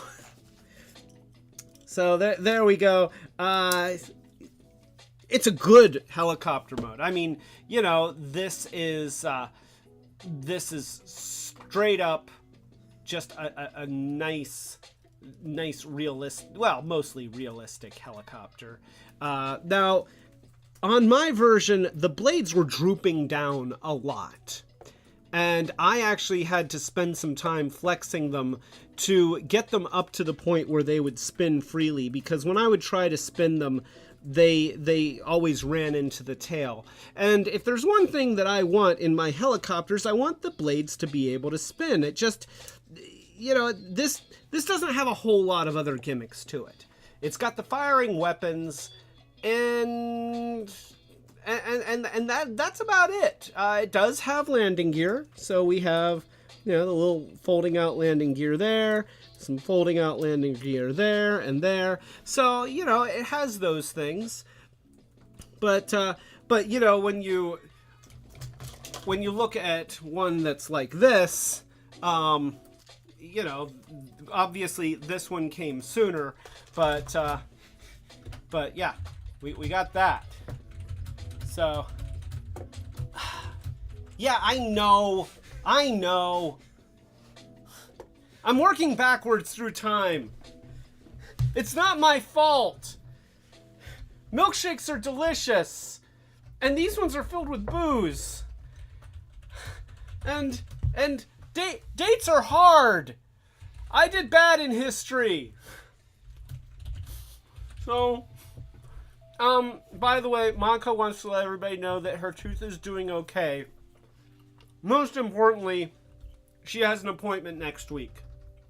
So, we're going to get taken care of.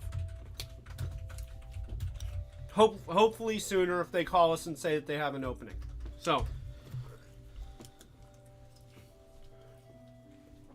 this is 2012. It's a good helicopter mode. You can see on the side camera, there's, you know, the underside is nothing to write home about, but the undersides never are. The cockpit is very nice. You know, it's got that nice translucent blue, and that looks good. The air vents look great. It's got these rockets underneath the wings, which are an excellent detail.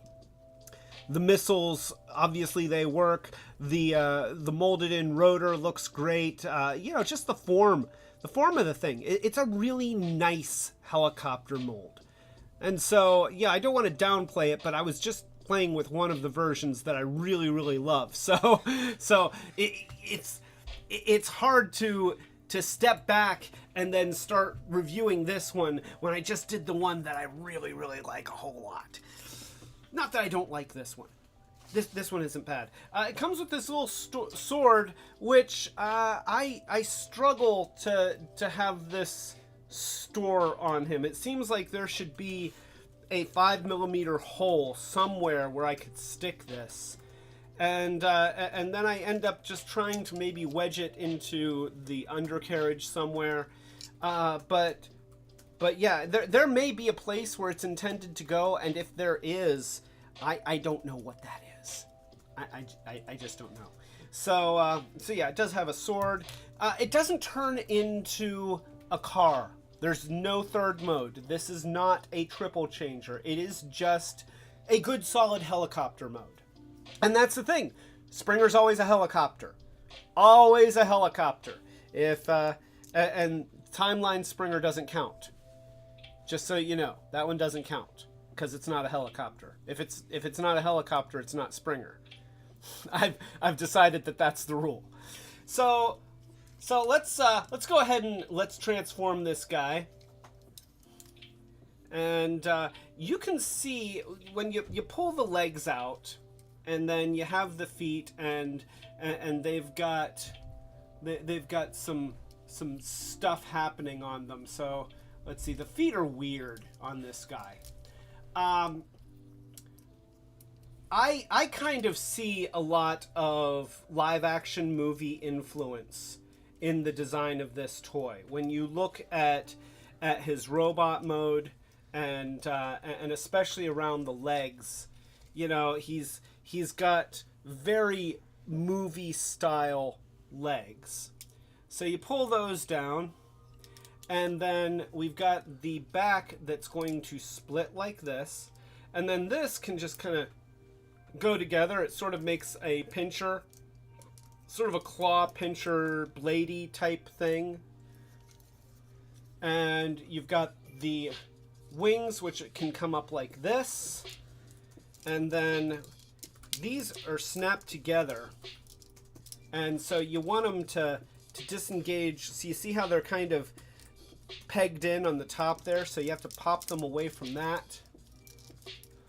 And then once they're free from that, you can twist, and then twist again to bring them around to the bottom. And now we're going to take the arms out to either side like that. And then the whole lower half is on this linkage piece right here. So that is going to press down like that. And then these vents are just going to rotate forward until they kind of snap. Osaka Jack has to go to work. He thanks everyone so much for the birthday wishes. Happy birthday, Osaka Jack. Thank you for spending your birthday with us. We'll see you next time. Everybody say happy birthday to Osaka Jack. A toast.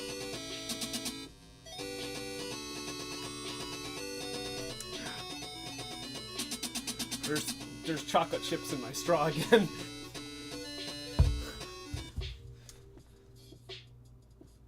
There we go. I took a little bit of blowing, but I got the chocolate chips out.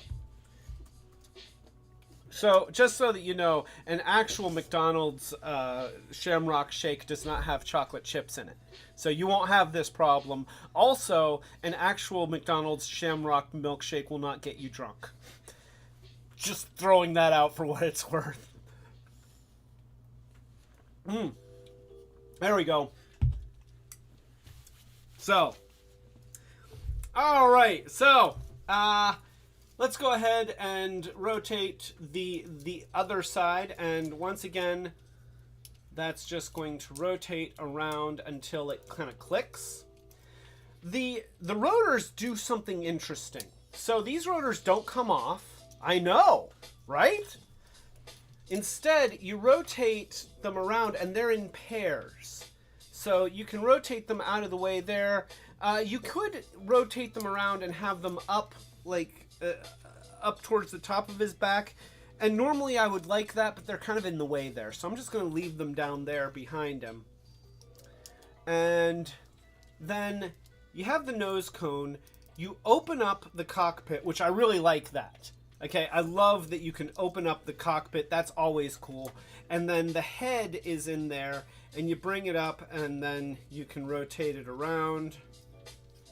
And now you close the cockpit, and that's going to make up the chest. And now we've got these long arm things here. So you're going to, they've got a pivot point right here. You're just going to do this, and that's going to automatically expose the hand. And it is a hand, it's not a fist. So here we're gonna do that on this side. And so now we can put the arms into a more natural position just by maneuvering them a little bit, bending the elbows. And so he's got sort of this blade thing on this side and his rotor thing on that side. And then he's got his wings that are on ball joints. So you can do a lot of stuff. I think that ideally they're supposed to just go over the shoulders like that. And then you give him his sword.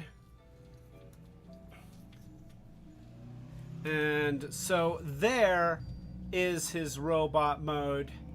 And it's not bad. It has, again, I see a lot of influence of the live action movie characters. He's got those kinds of proportions that, you know, a little bit more of an alien physique with skinnier limbs and, you know, very, very mechanical alien looking feet. But he still has a normal Springer head. He does not have a spaghetti face, and that's important because Springer doesn't need to have a spaghetti face. The body is very different. It's you know, the proportions are very dynamic, going from thin to wide to thin again in a lot of places. But the detail's nice and the colors are decent. So this is not a bad version of Springer. It's not my favorite version. It's not the most fun, but it is still cool in its own right. The extra points of articulation in the leg here allow you to do some interesting things. But you know, you can kind of do something like that to give him a more extreme shin. But yeah. That is that is Generations Springer. This thing is kind of cool because, you know, you can, like I said earlier, you can open it and close it. It kind of looks like the Jaws of Life. That's what it reminds me of. Springer's got his own Jaws of Life, and I would buy that. Yeah, I accept that. I accept that Springer would have his own personal pairs of the Jaws of Life, because, you know, he sort of looks a little bit like a rescue copter, sort of. Okay, his other version that's a repaint of Evac is more of a rescue copter, which we might as well get to, since we're talking about it. So that is Generations Springer. So going back to, okay, so we're just going completely back in time. It's not, oh, I got a little bit. I'm just going backwards. I'm going backwards. I started up here, and then I went back to the next one, and then I went back a little further. It's all crazy go nuts. And that brings us to Transformers Cybertron, where we have Autobot Springer. He is a straight up repaint of Evac. And there's no new, you know, it's not a remold. There's no new features. It is exactly like Evac, except in Springer colors, which I have Evac. Evac's a great toy, and this one's a great toy. And Evac was good enough that when they made one that looked like a character that I care about, then it's like, okay, I'll buy it. And so you have what's mostly a rescue helicopter, except that it's a rescue helicopter with missiles. And there's no sense in this slowing. Wheelie knows where this is going. Oh, Wheelie, you're being such a trooper. You know, I almost feel bad doing it. Almost. I'm putting down the blast shield.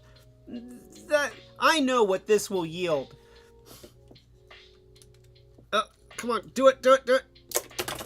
There! And there we go. Okay, so I got the missile back. That's important. So, oh, there. Nope. Huh. Well, I have the missile. So it's a good-looking helicopter.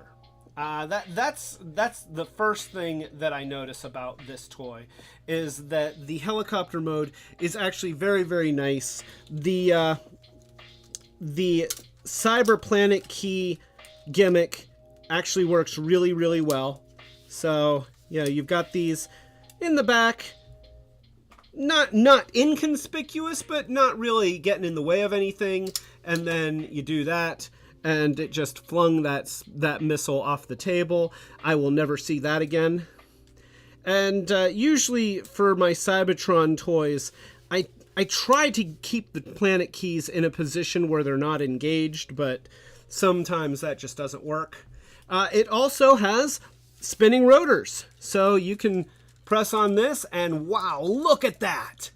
That works great, and it works really smooth. So, yeah, I'm getting a nice cool breeze off of that. That's nice. So, you can either just, you know, have your helicopter with its rotary toy, or a personal fan. And this is way better than those ones that you buy at the zoo in the summertime, because this does not use batteries. So, you know, it's environmentally friendly. So, oh, a poem by Joy. All right, let's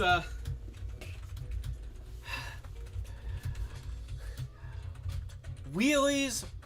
Wait, here, let me put Wheelie on the screen for this.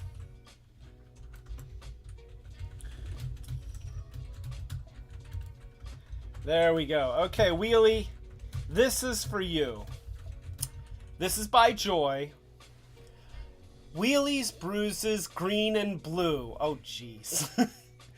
Wheelie is scared of you. Wheelie cannot run away. Wheelie will not have a good day. Wheelie is down in a funk. because he knows that he's just junk. Oh! Wheelie feels very sad. The truth hurts him oh so bad. Oh gosh. Joy, you deserve like an Uber toast. That was brilliant.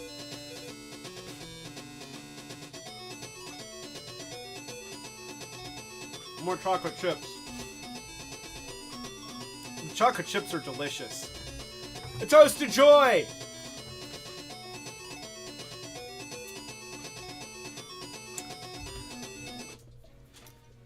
If there is anything that Wheelie knows, it's when he's hearing brilliant prose. Oh! Alright, so back to the evac version of Springer. He's also got this really cool hook. Look at this. So he can, he's got that, and then you can retract it like that, and it works really well. So let's just imagine that. Here, we'll put evac up here.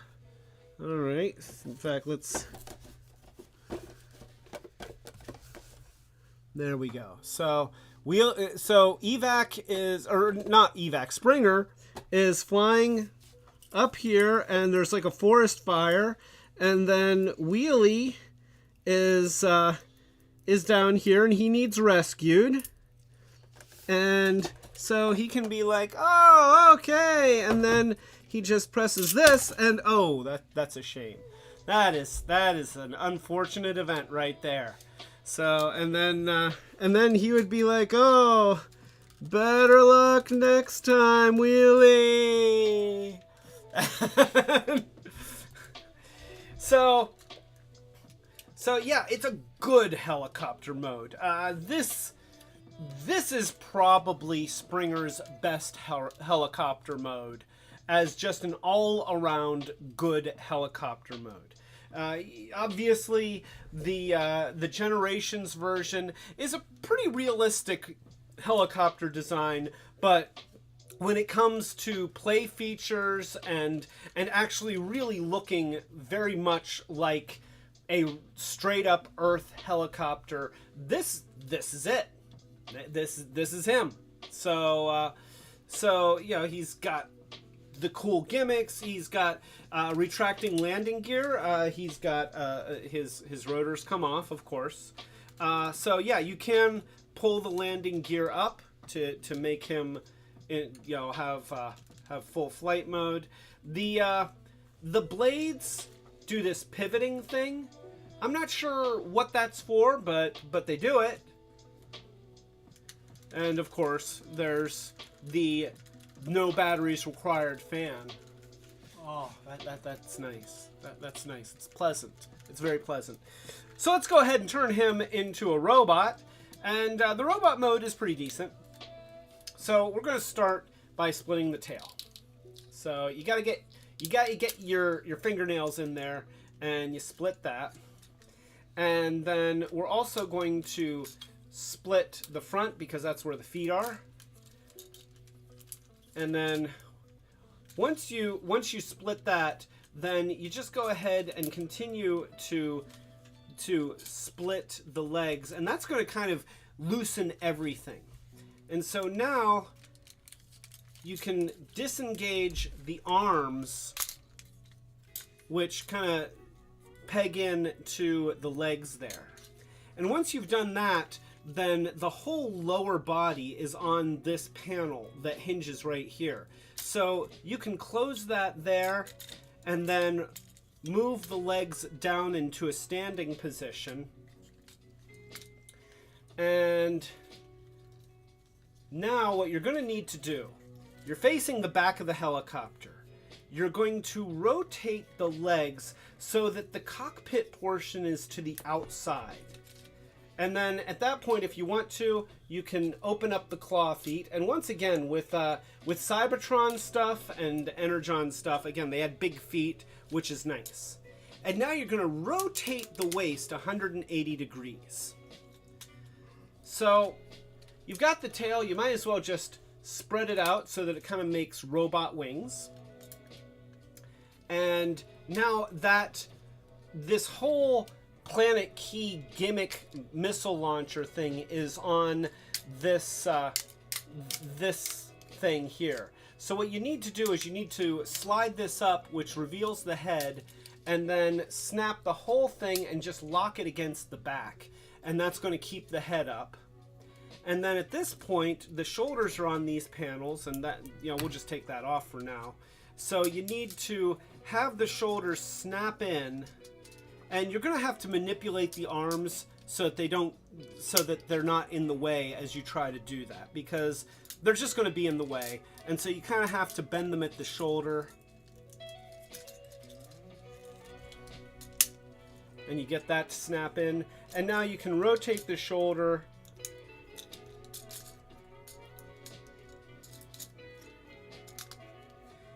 And at this point we need to open the little doors on his forearms and flip out the fists.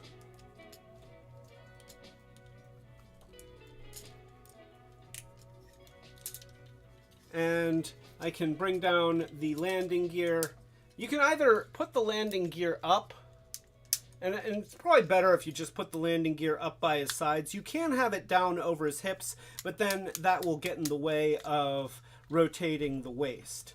And so at this point, he's Springer. Now, you've got the blade things, which you can still have into the motor here. Oh, the rotor thing actually does rotate around so that it gets a little further forward, and that kind of gets it out of the way of these wing things. These also do have a pivot point. Here, you can see it back here, and they fold down like this.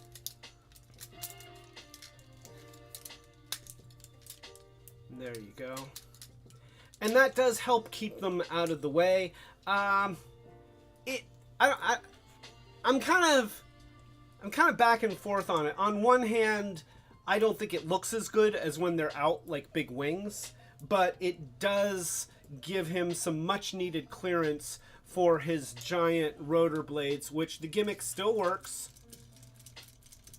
So, you know, he's got his attack blades, and he's got his Batman grappling hook, which is pretty cool. You know, it's like,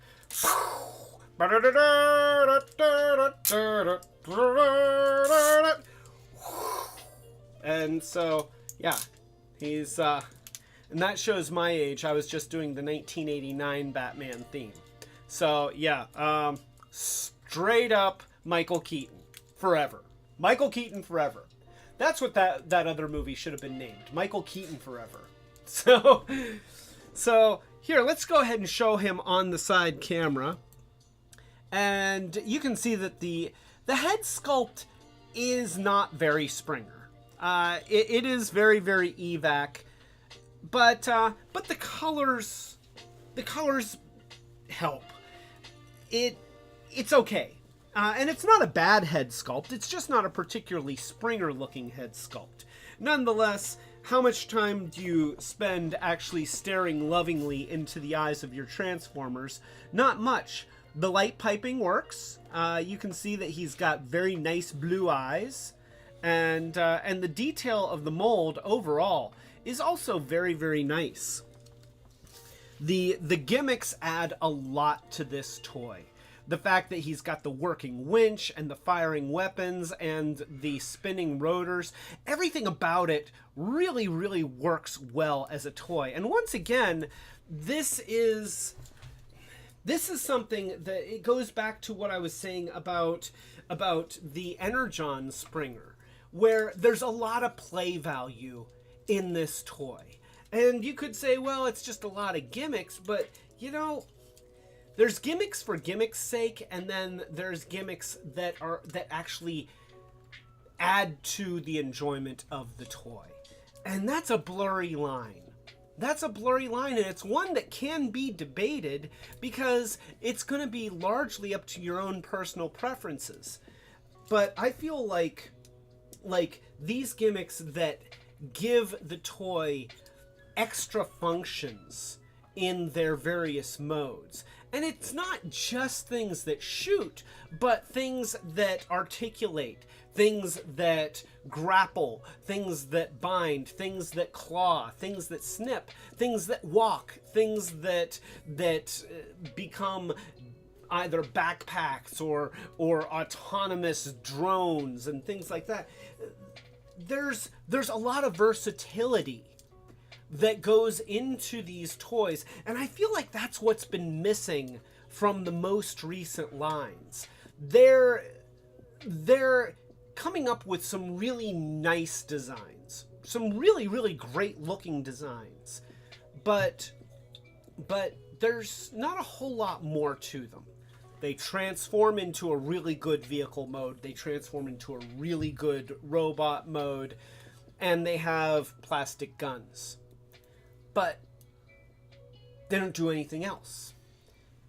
And maybe that's okay, but then when I pull out a toy like this, and it does all that other stuff, that's what makes it, that comparison makes it like, oh, you know, the toys that they're making now aren't as good. So, you know, this is a good Springer.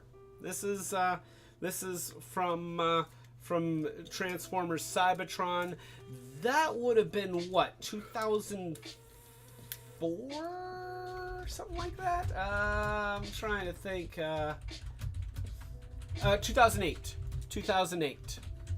So, and yeah, I guess technically this was Transformers Universe in 2008. He was a repaint of Evac from Transformers Cybertron.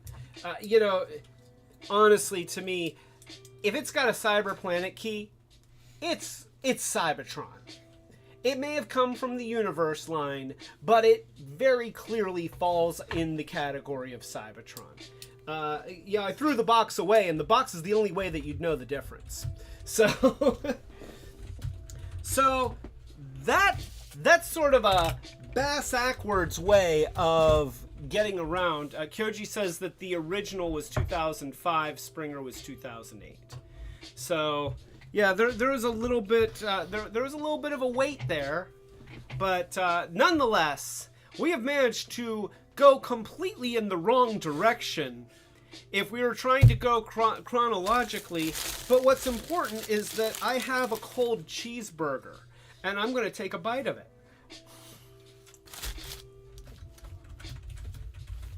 So, yeah, and wait, my ear is telling me to have some water, because I think that my ear is concerned that I'm going to have a hangover tomorrow. So,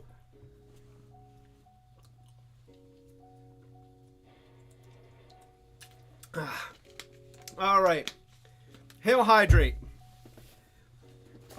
So, jumping to the future of 2019, we are now looking at, we are post the Prime Wars trilogy. Was it called the Prime Wars trilogy? You know, it had, you had Combiner Wars, and then Titans Return, and then Power of the Primes. I think that they called that the Prime Wars. And so we're pretty much kicking off a new maxi series of Transformers toys, and the first in that series is Siege. Siege is, Transformers War for Cybertron Siege. And so we're seeing a lot of Cybertronian reinterpretations of characters. And this is the first time when we are getting a straight up Gen 1 style Springer. Let's take a look. Here he is. This is Transformers War for Cybertron Siege Springer in his helicopter mode, because he has to be a helicopter. And it's not bad. It is definitely a helicopter. It might be a hammer. It might even be a PK energy meter, which, you know, if it just had little arms. It might be an angle grinder. You know, it's probably an angle grinder. I'll be honest, it doesn't, you know, like, from this angle, it looks like a helicopter. It's got a very tiny cockpit. There's some wing things on it, but they're not really wing things. It's got a tail. Phrasing, boom! Inappropriate. Right. There's, you know, it's got the wheel here, and I understand that represents a rotor, but how about molding in something that looks like fan blades or a turbine or something? Because right now that's just a tire. It's just a tire. There's no detail that, I mean, I understand it's round, and when blades spin, it makes them look round, but when they stop, they're blades. And this one is just a tire. Also, there's no other little wingy things or anything. It's just got this tail sticking up here, and that's it. I mean, and there's no landing gear, which, okay, original Springer didn't have any landing gear either, but it's very, very flat. Very flat. Like everything is just on one plane. And I understand, once again, the original was sort of like that, but I don't know. I'm not in love with the helicopter mode. It's obviously a helicopter, but mostly because it's bulbous on one end and skinny at the back, and has a spinning rotor on top, which, you know, this does spin. So, you know, we've got the spin, and that's what makes it into a helicopter. The details on the toy are really, really nice. You know, you look at all of the molded in detail, all the rivets, all the panels. It really, really does look excellent close up. You know, all of the little facets and everything. It's a beautifully designed toy aesthetically. But I don't feel like this is just a very convincing transform. It'll pass. It's still better than the Gen 1 version, but it's gosh, it seems so flat. I think that's it. It just seems like everything here is it's just flat. And it's like, you know, when I think about a helicopter, I think about, okay, there's the part up here where the pilot sits, and then there's an engine bit a little bit further back, and then it gets really, you know, it tapers back, and then there's a tail, and there's a rotor there. And that to me says helicopter. But this just has this massively wide bunch of stuff, but only a tiny part of it is for the pilot, and I don't know what the rest is for. It doesn't have anything that folds down from the bottom. Like, I feel like some landing gear would really, really help, but it doesn't have that. And then this doesn't taper. It's just long. It's skinny this way, but it actually kind of goes down, and yeah, so not in love with the helicopter mode, to be honest. It's okay. Our Joy says it's half a copter. And you know what? A toast to Joy, because yeah, it's half a copter.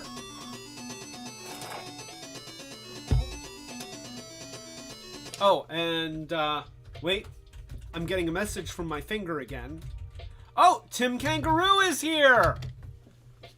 And he says, most of all, it's green, which means I have to drink. So a toast to Tim Kangaroo.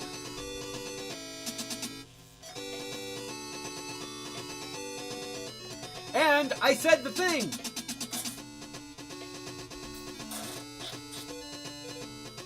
And I think I killed this.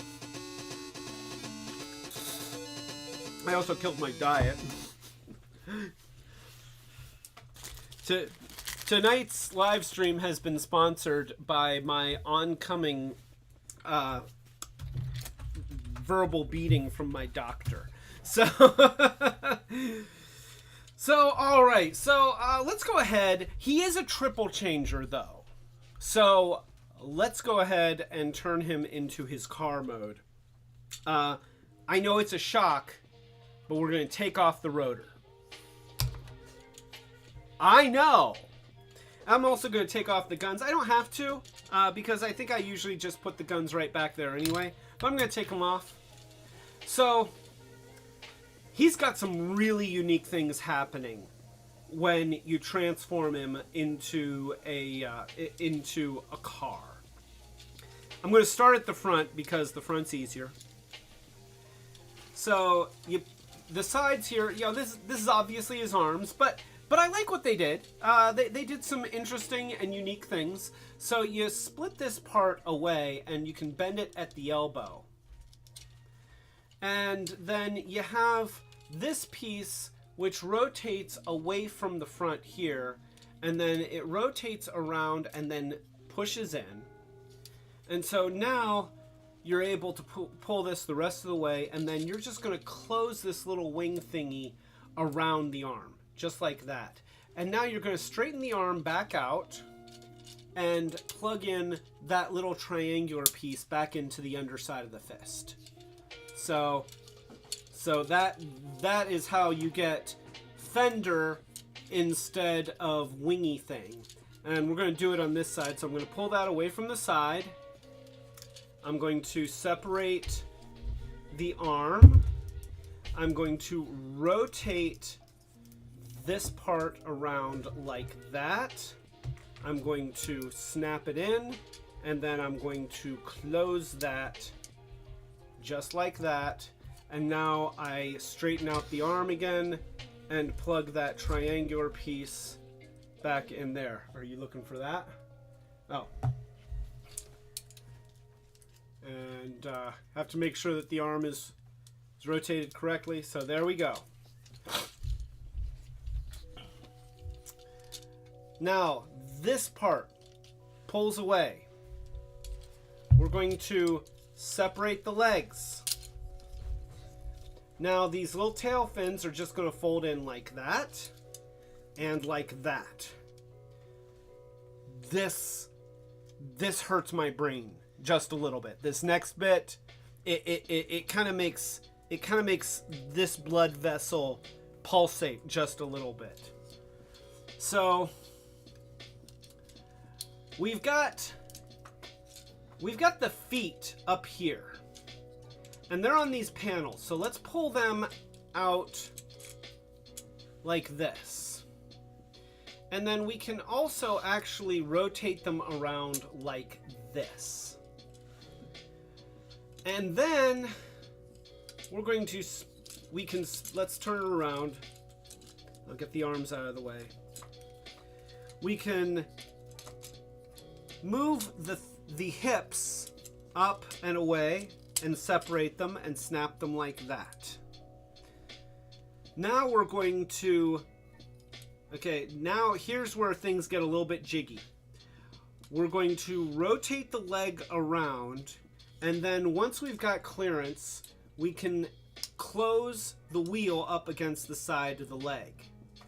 And then we're going to rotate the lower leg 180 degrees, and then we're going to rotate the leg this way, so now the tire is on the outside, but you see how that panel with the foot is on the inside, and that is going to come up and go back up against the back like that. Is that nuts?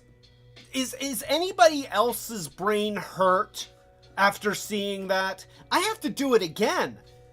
So, okay, here we go again. Watch me, please. I used to have I think it was a music teacher, and she yelled at us all the time because she was a high school music teacher, and the only way that you can get high school kids to pay any attention at all in music class is if you threaten to beat the living hell out of them. So she was always yelling at us, and we were terrible. I tried to be nice, but oh gosh, I would not want to be a high school music teacher. Anyway, so she'd be like, "Watch me, please," and so watch me, please. You're not my high school music class. Anyway, so we rotate the leg halfway, and now that we have the clearance, we fold this panel with the wheel up against the leg. Now we can rotate the lower leg 180 degrees, and now we can fold up this panel with the ankle and rotate it around so that the wheel is on the outside and the feet are up here.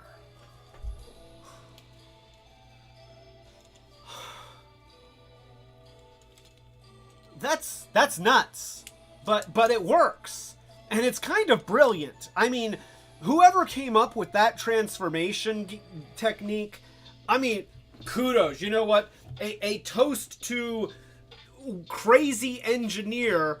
I'm pretty sure that they're also working on a spaceship that links to a hell dimension, but they're also giving us Transformers. So a toast to Sam Neill, the designer of this Springer.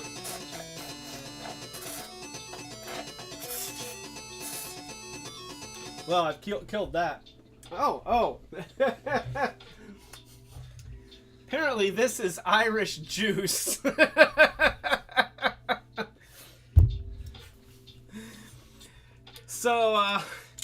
So we don't need eyes to transform this Springer. Yes, we do. Actually, we need eyes.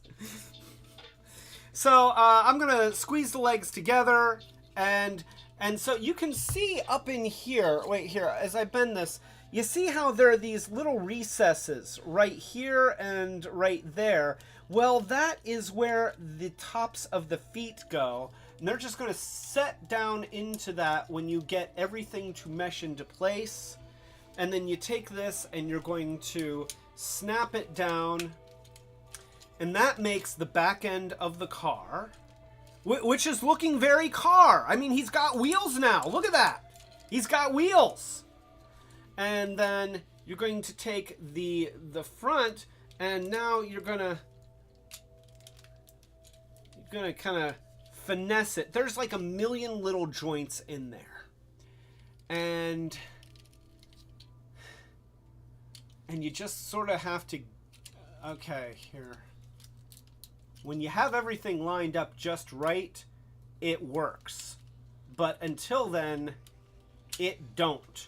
And is that it? Oh yeah, that's it. Okay, so now you have it lined up like that. So his fenders actually go further forward than the front grille of the vehicle.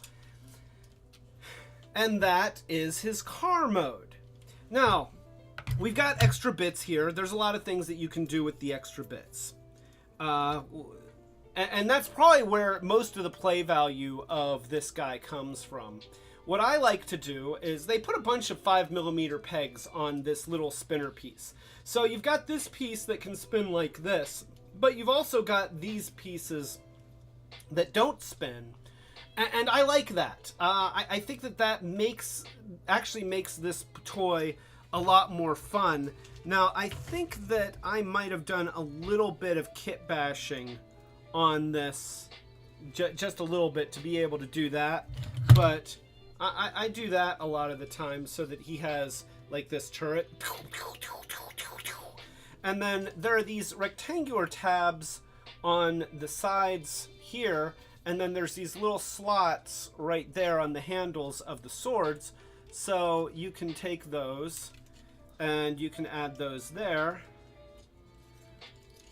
So that's pretty cool. You know, that's kind of a cool thing. And so here, let's go ahead and show him on the other camera, and I will I'll get a box for him to sit on. So there he is. So that's his car mode. On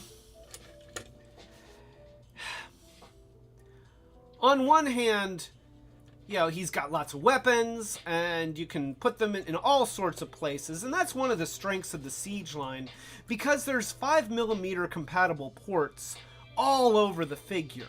Then you can have a lot of fun reconfiguring things and putting them in different places and just doing different stuff. And it's cool that way.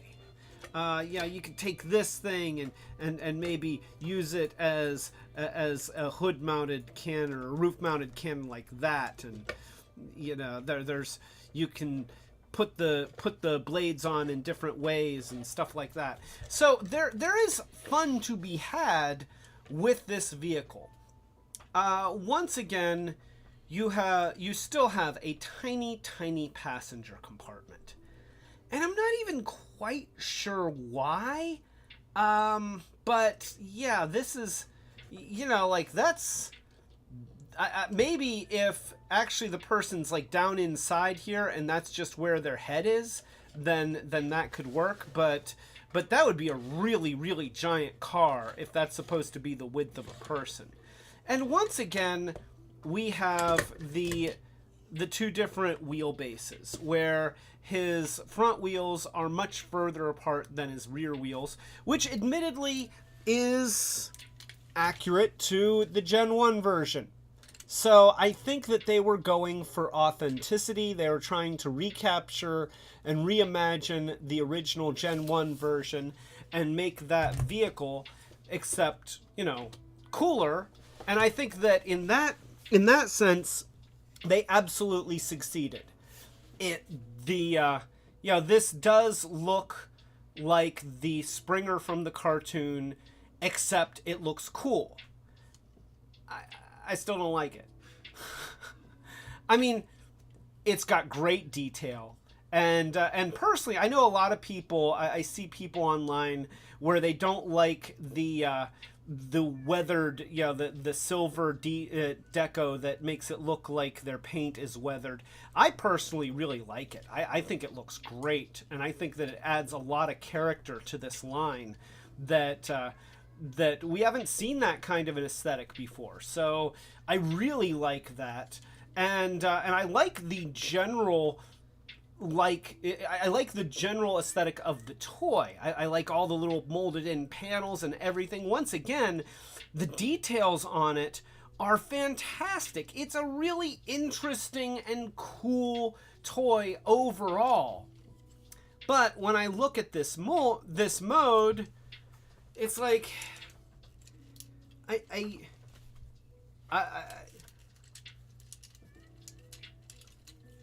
don't like that it's shaped like that, and I guess that's just a personal choice, because obviously they're owning it.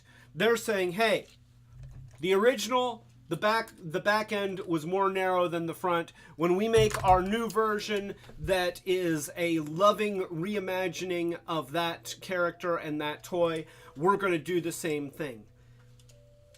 But it bugs me. I want it to be more traditionally car-shaped. Adding these guns to the back fenders helps, because then visually, at least, the back end is now the same width as the front end, but it doesn't change the wheelbase. And I guess maybe that's just some, yeah, it could just be me. That is, it's not necessarily a bad design. Maybe it's just something that I personally, I'm too limited in my imagination. Okay, I need to expand. I need to get beyond my need for Springer to be in a box. Why am I always trying to put Springer in a box? His back wheels can be more narrow than his front wheels. That's okay, dude. Peace. So, but it still bugs me. Nonetheless, it is a legitimate car mode. And it is definitely not, at this point, his third mode does look like a legitimate third mode. It's better than this one. So, I'll give it props there. We haven't gotten to the robot mode yet. It has a robot mode too. Oh yes, that's right. So, let's go ahead and let's do this.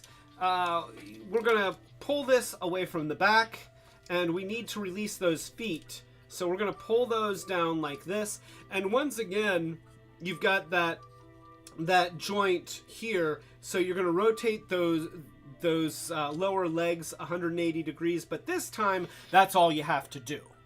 You don't have to do any of that other craziness. We can fold these down, and they create the feet. You separate the legs. And wow, he's got legs. And I might as well take these guns off the legs because they don't need to be there. And now we've got the arms here, so we're going to pull those out like that. And we're going to once again separate the forearms, except now we're going to rotate the fenders forward. And see, somebody at Hasbro must have been reading my mind, because you remember when this guy was in robot mode and I was saying how I really feel like these things need to rotate forward so that they can be over his shoulders. Well, they did it. That's what they did. And this is very clever what they did here. This folds in and then this folds in, and so it finishes that edge and encapsulates that shoulder fender now. So we're going to do the same thing on the other side. We're going to separate out the arm, and we're just going to rotate the fender out around so it reveals the arm, and then we're going to fold that bit in and then close off the end of that. And now with the front end, so it's got these little tab things. These are going to snap in. And now the front end, so we have to grab it. You have to get the arms out of the way. Just pull the arms away from the sides of the body like that. And then grab this section here. And be careful, because this is all actually this blue translucent, it's probably acrylic, which means that it's a little more brittle. I haven't had any problems in mine, but I know that acrylic is usually less resilient than ABS or high density polyethylene. So we're going to, I hate this part. So we're going to bend this forward, and there's a joint in here. I'm going to try and,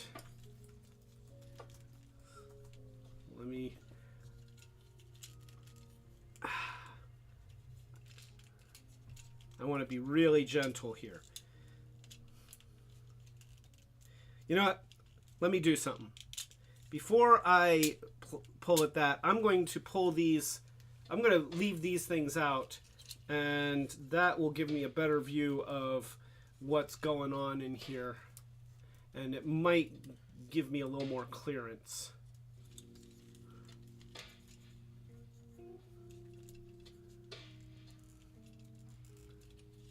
Oh, it's in there so tight. And I don't want to force it.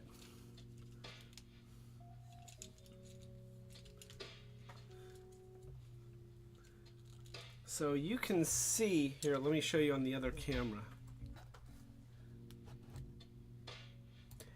You can see that there's the hinge pin right there. That's where the joint bends. And I need to get it to bend, but it's really snapped into this piece pretty securely.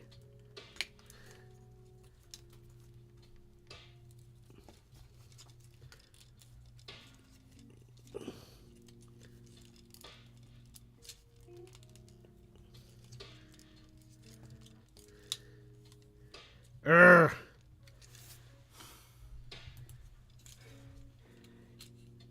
I'm just going to state for the record that I have transformed this. I have. I've done it just this week. Okay.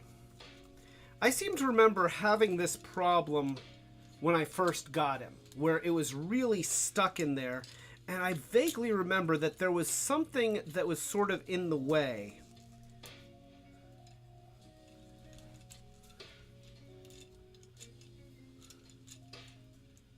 So let me see here. There is...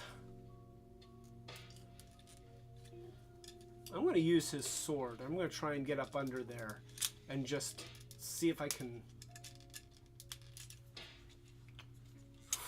It's stuck! Why is it stuck? I don't need it to be stuck right now. I need it to let go.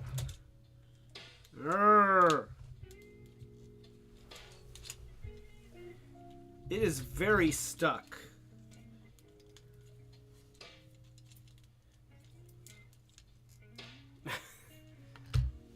Huh.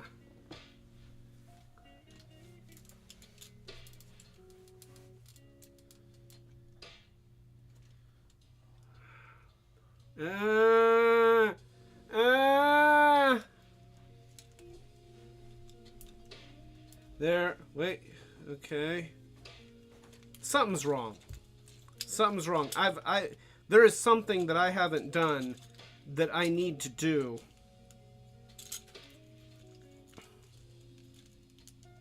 Because, okay. Here's what we have to do. Here's what we have to do. Okay, I'm going to push from the back. And I'm going to...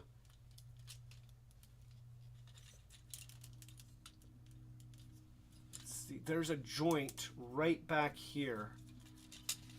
And...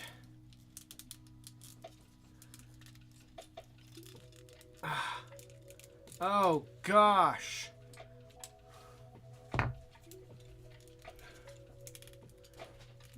Why won't it go?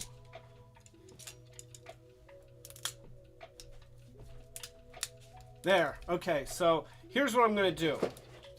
I'm pulling from the front. There. Okay, so there. You see that? That has to pull forward in order to get it to bend down.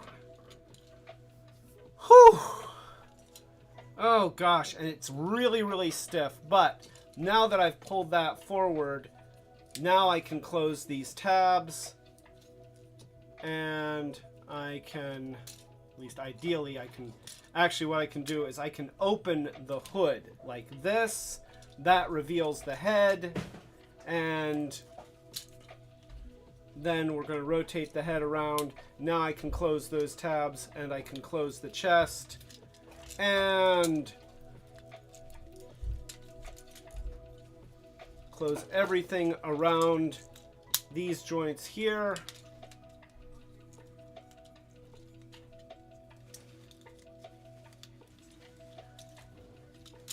There we go. All right, so.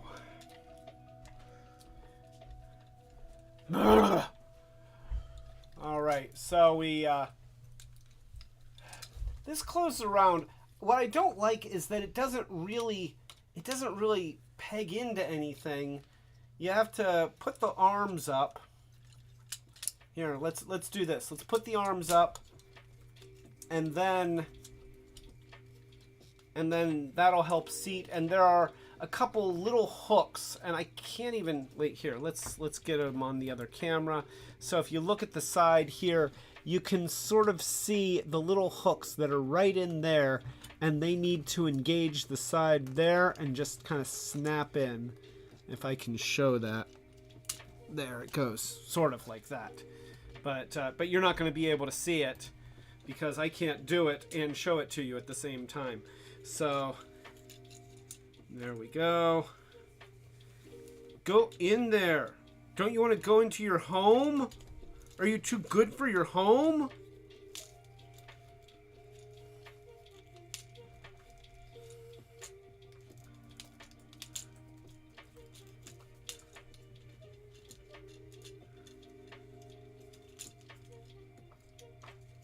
There we go. Okay, so there's a little tab here.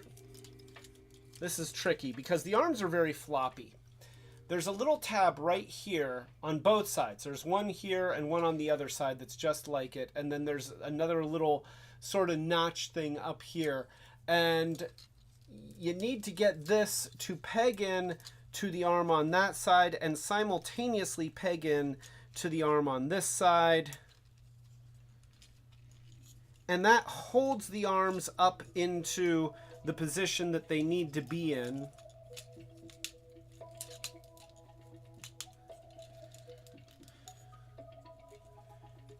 And when you get one in, the other one will come out. There we go. And there we go. And now we can close the chest.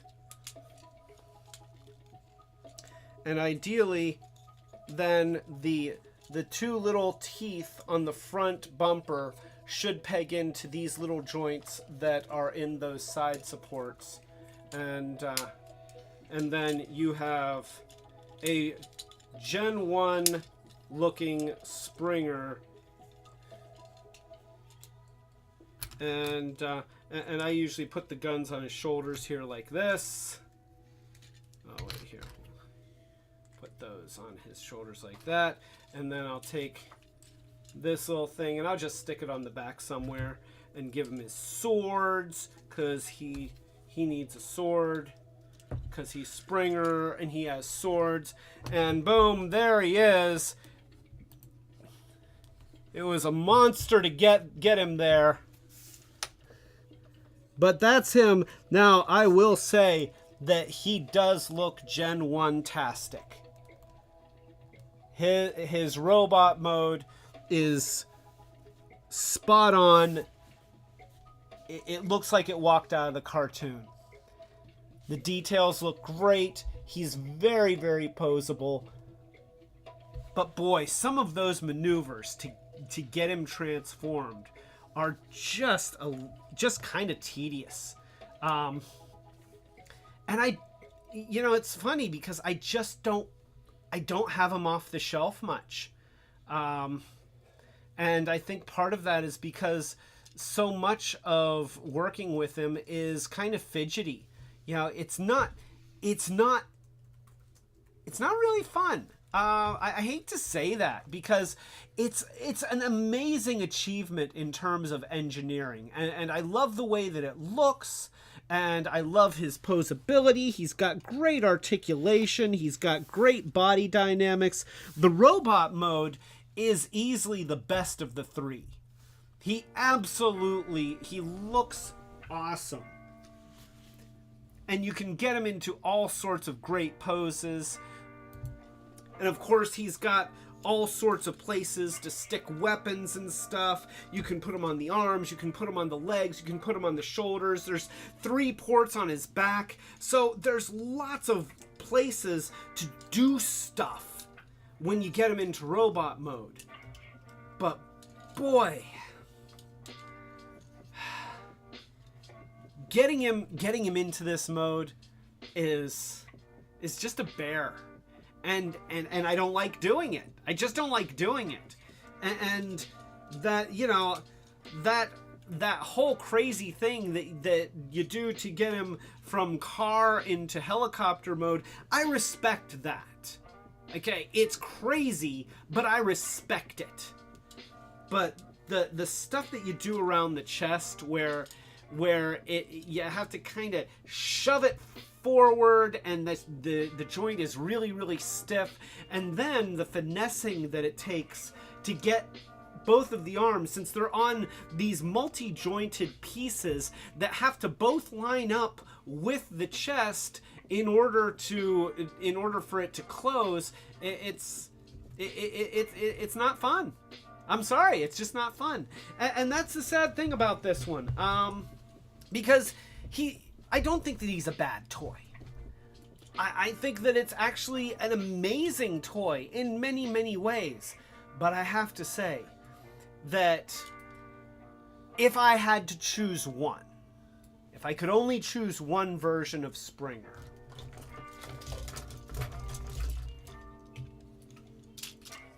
it's going to be this one. This one is so much fun. And it's that right balance of complicated, challenging. It's challenging, but it's not so...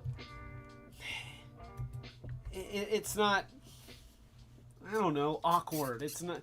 I don't know what the word is. I don't know how to describe the difference between a toy that has a lot of interesting and weird and unique moves in the transform and in the play value, but and is still challenging and interesting, but isn't a pain in the butt.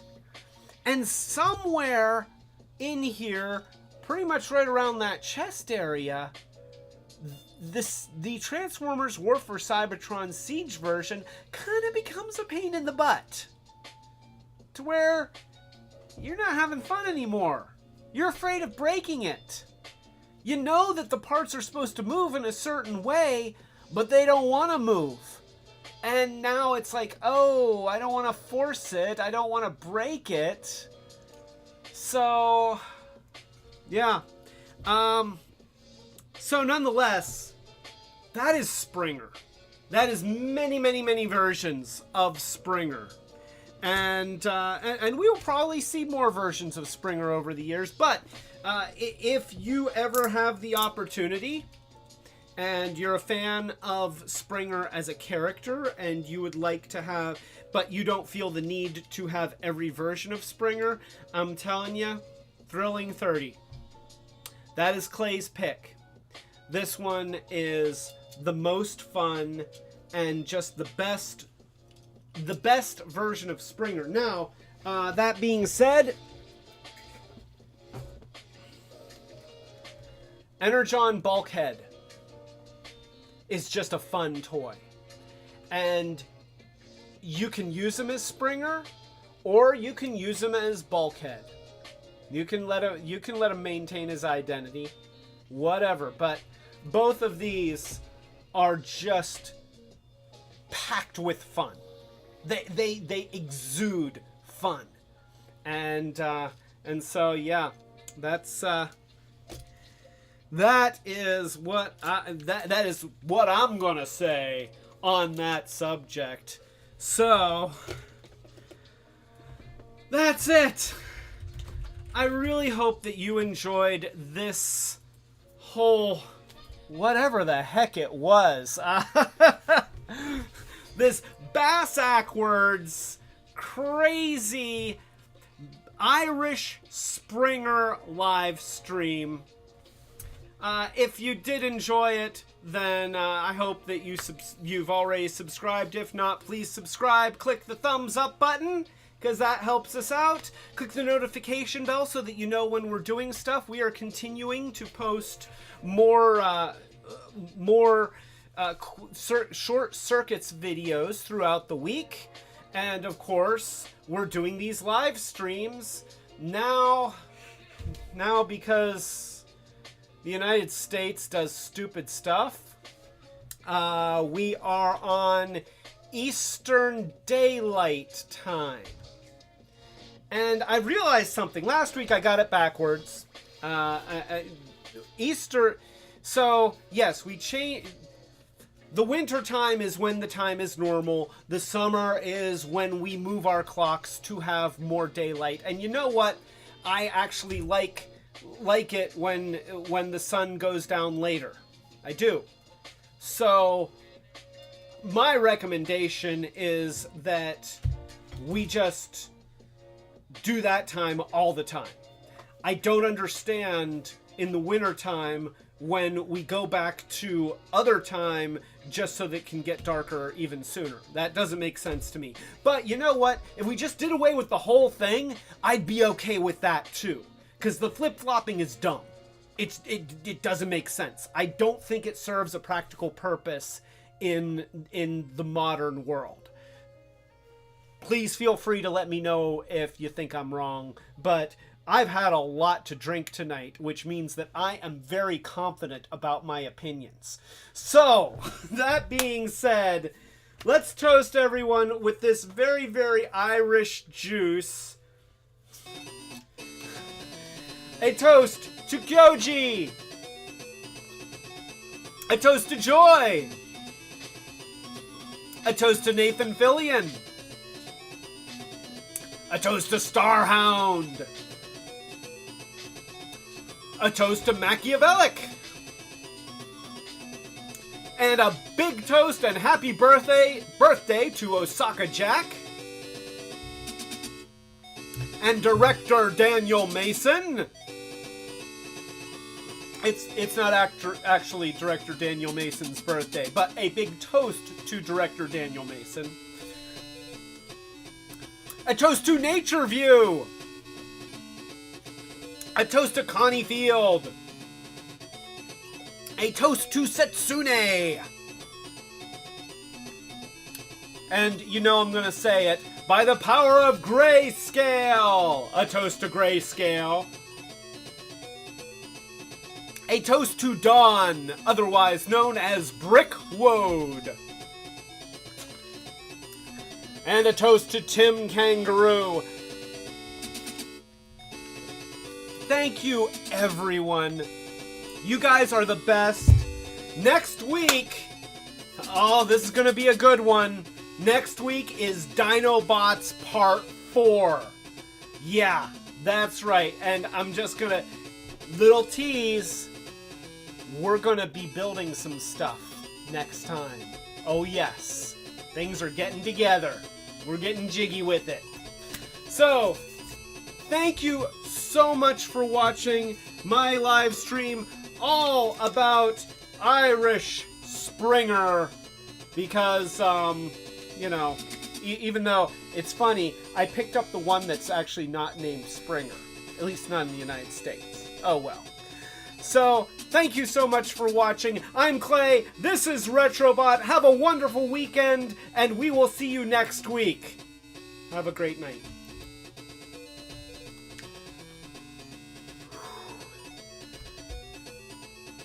I am going to need so much ibuprofen.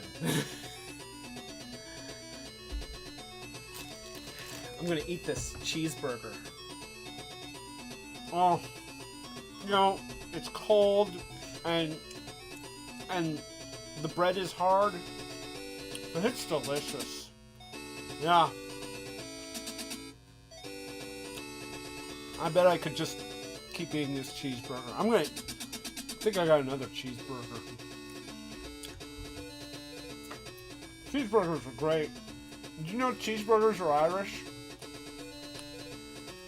Yep. I don't understand, like, why Irish people are always eating haggis. Cheeseburgers. Sauce? Haggis is sausage? Scottish? Oh. Well, Scottish people can eat haggis, because Irish people invented cheeseburgers.